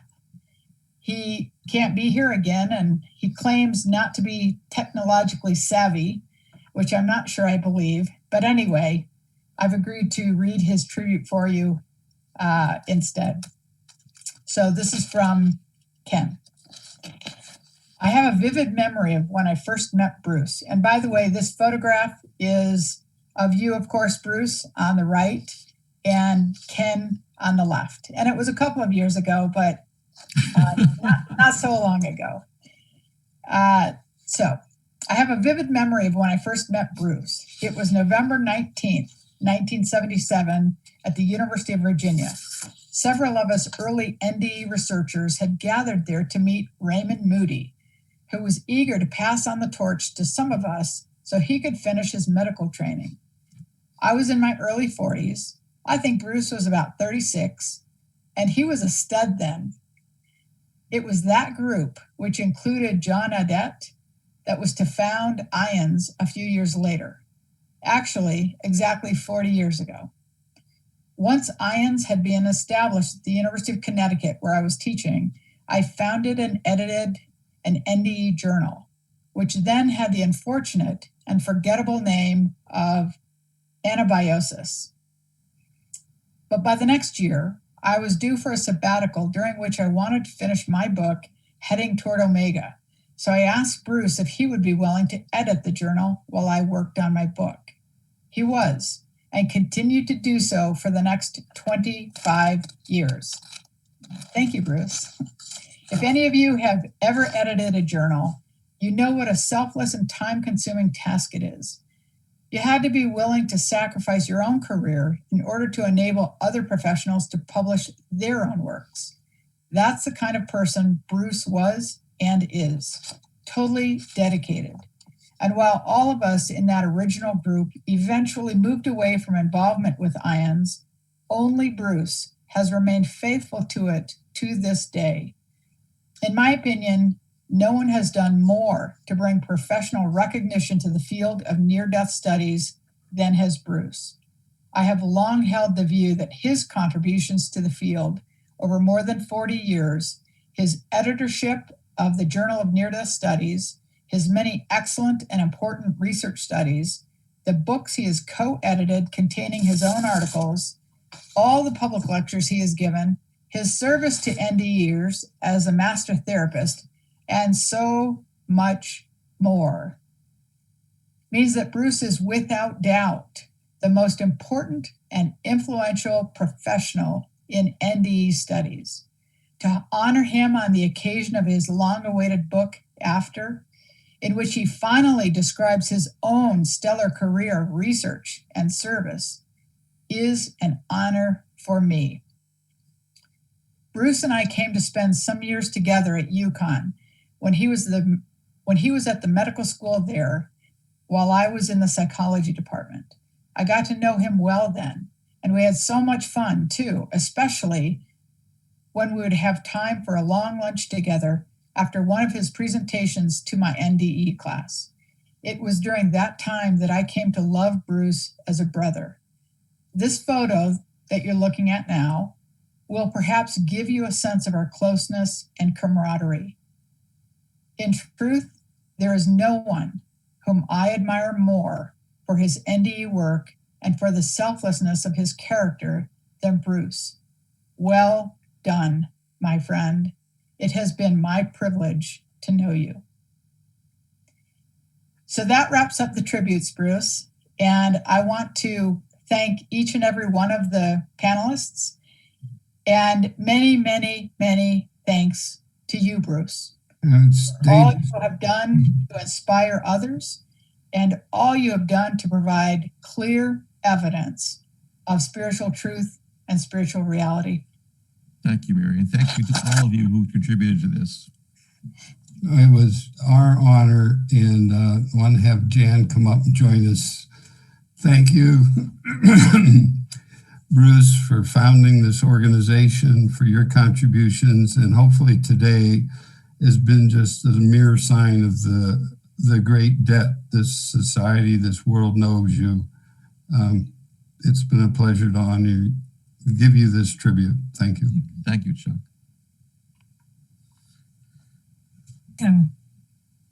Thanks very much. And I just want to echo that I think, Bruce, that when your time comes, I think you're in for quite a life review. Quite a good one. Thank you. Thank you to our audience and those who will see this in the future on a recording. and know this is a moment in history that we've really imprinted for all.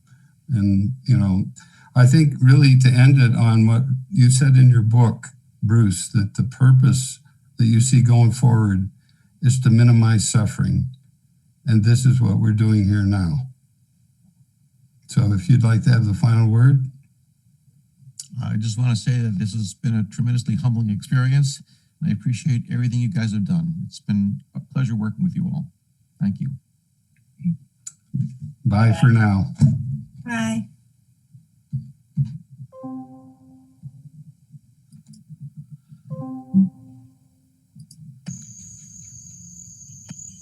Oh, hi. Sorry. I'm deep into my book for the IANS Visiting Authors Online Book Club. This one is by a NASA scientist, Dr. Ingrid Honkala. Ingrid had a near-death experience when she was just a child, and subsequently, she was guided her entire life by light beings. It's a fascinating story. I'm Nancy Van Alphen.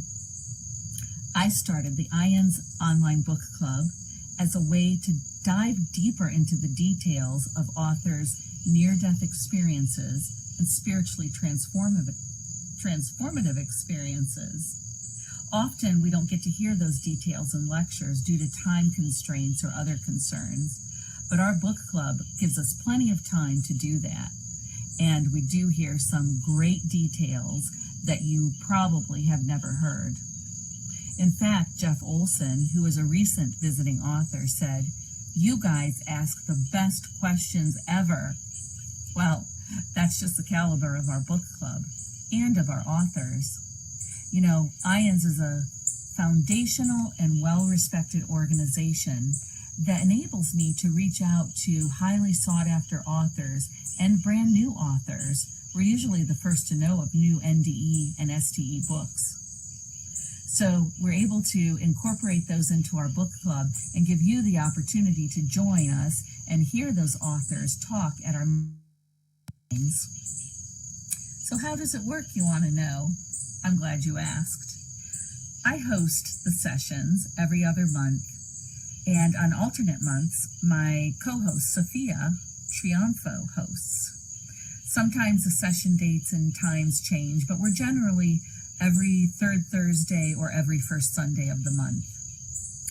The session fees are very nominal, $7 to $10 per session, and you can attend as many sessions as you'd like. There are discounts if you are an ISGO IANS member. So look at the website and check out the details. As far as the books, you don't have to read the books, but of course we highly encourage it. Of course, how could we come up with the best questions possible, right? So I encourage you to go to ISGO, ISGO.IANS, IANDS.org, and go to the drop-down menu under Meetings and Courses and find the IANS Online Book Club. And you'll be taken to our full year roster and each individual session. By the way, all the proceeds go to IANS, which is a 501c3 not-for-profit organization that supports near-death experiencers and the study of NDEs. I hope you'll join me for a session. I'm sure it will change the way that you think about life, death, and the reason for our being. Now, I've got to get back to my reading. I've got a whole lot of books to get to. Thanks, and I hope to see you soon.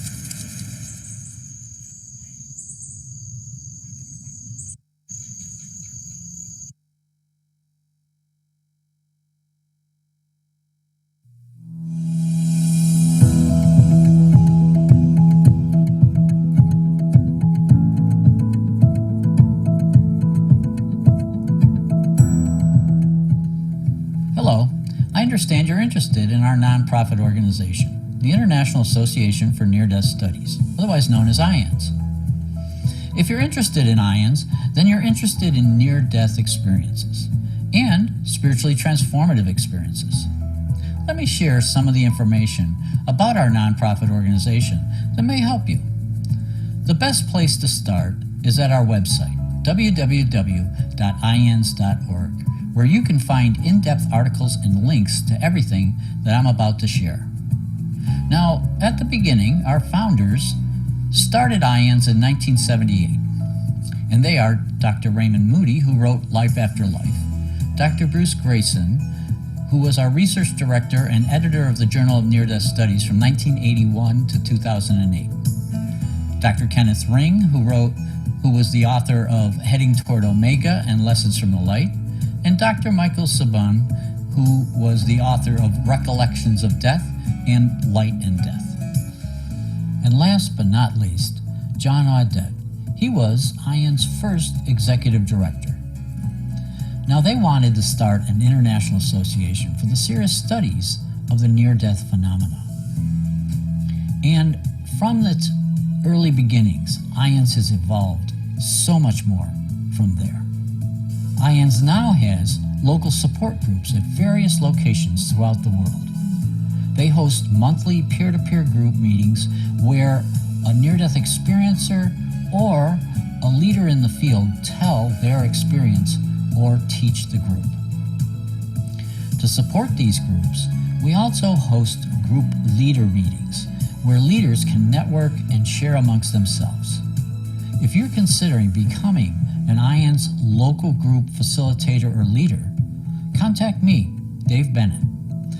You can reach me at daveb@ians.org, and I'm the IANS local group coordinator. I also suggest you try the IANS sharing groups online, known as ISGO, at isgo.ians.org, where you can explore many topics surrounding NDEs from the comfort of your own home. If you're considering becoming an ISGO certified facilitator or moderator, then join the intern program for online groups. There you can facilitate a theme or a topic group of your own design. Also, you can support major research programs like ISGO, webinars, and courses. The training programs for ISGO, the dates run a number of times a year, and you can find more information at isgo.ians.org, or you can contact their coordinator, Chuck Swedrock, at chucks@ians.org.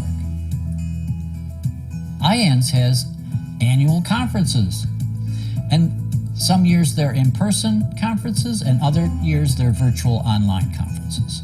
We hope to see you at our annual conference, which typically moves around the United States each year. Information and links to our conferences and registration is available on our website. These are exciting opportunities because at our conferences, you'll find many experiencers as well as afterlife researchers. There's nursing programs, and there's veteran events, and there's sharing groups for experiencers. Now, IANS publishes an academic journal, and we print these 3 times a year. It's a peer-reviewed journal for members, and it's called the Journal of Near-Death Studies, which you can obtain by becoming a member at the professional level or above. You can also buy journals on our website. Now, our nonprofit organization has been in service for nearly 40 years, and that's a lot of printed NDE research material. We also distribute our Vital Signs magazine. This is printed approximately quarterly with several articles relating to different types of extraordinary experiences. There's book reviews and newsworthy items, and it's emailed to all members. Also, there's the NDE of the month. Every IANS member receives an email approximately once a month with an account of an experiencer that our members have submitted to our online website. And let's not forget NDE Radio. Host Lee Whitting is himself a near-death experiencer with a Doctor of Ministry degree in NDE studies. NDE Radio airs live every Monday at 11 a.m. Eastern on TalkZone.com. The shows feature first-hand stories of near-death and out-of-body experiences. Experiencers can also submit their experience on the IANS website. Whether it's a near-death-like, or a third-person narrative, if you'd like to submit your experience to our database, it's located on our website. If you'd like to read some of the experiences, they're also located under the NDE tab. IANS provides medical education. We provide education to the medical field with an online nursing CEU course. This is free to anyone.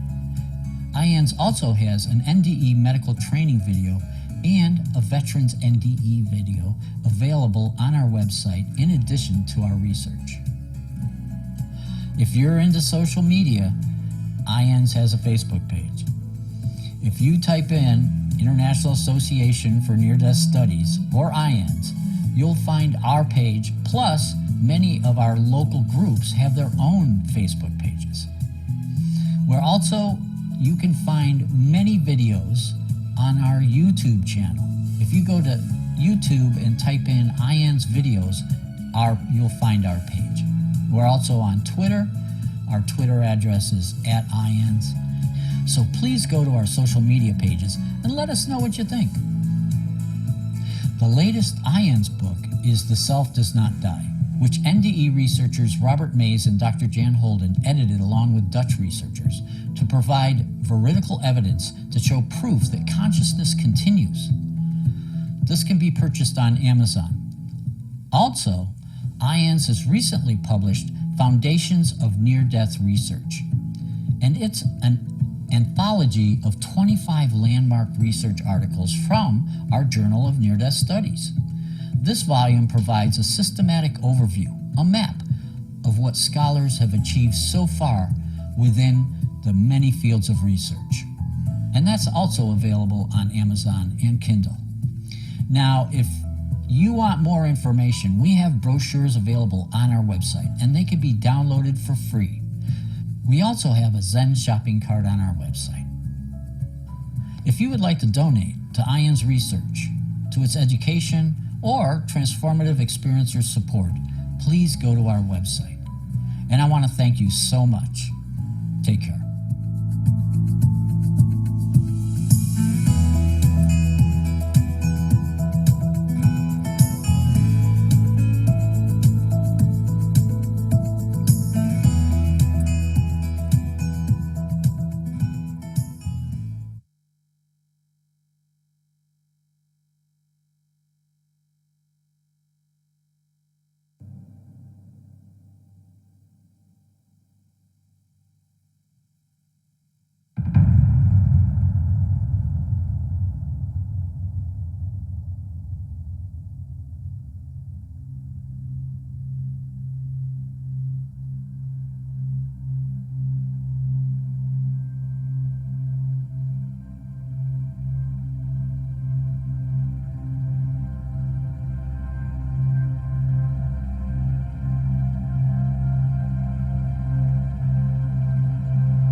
Christmas, my old friend.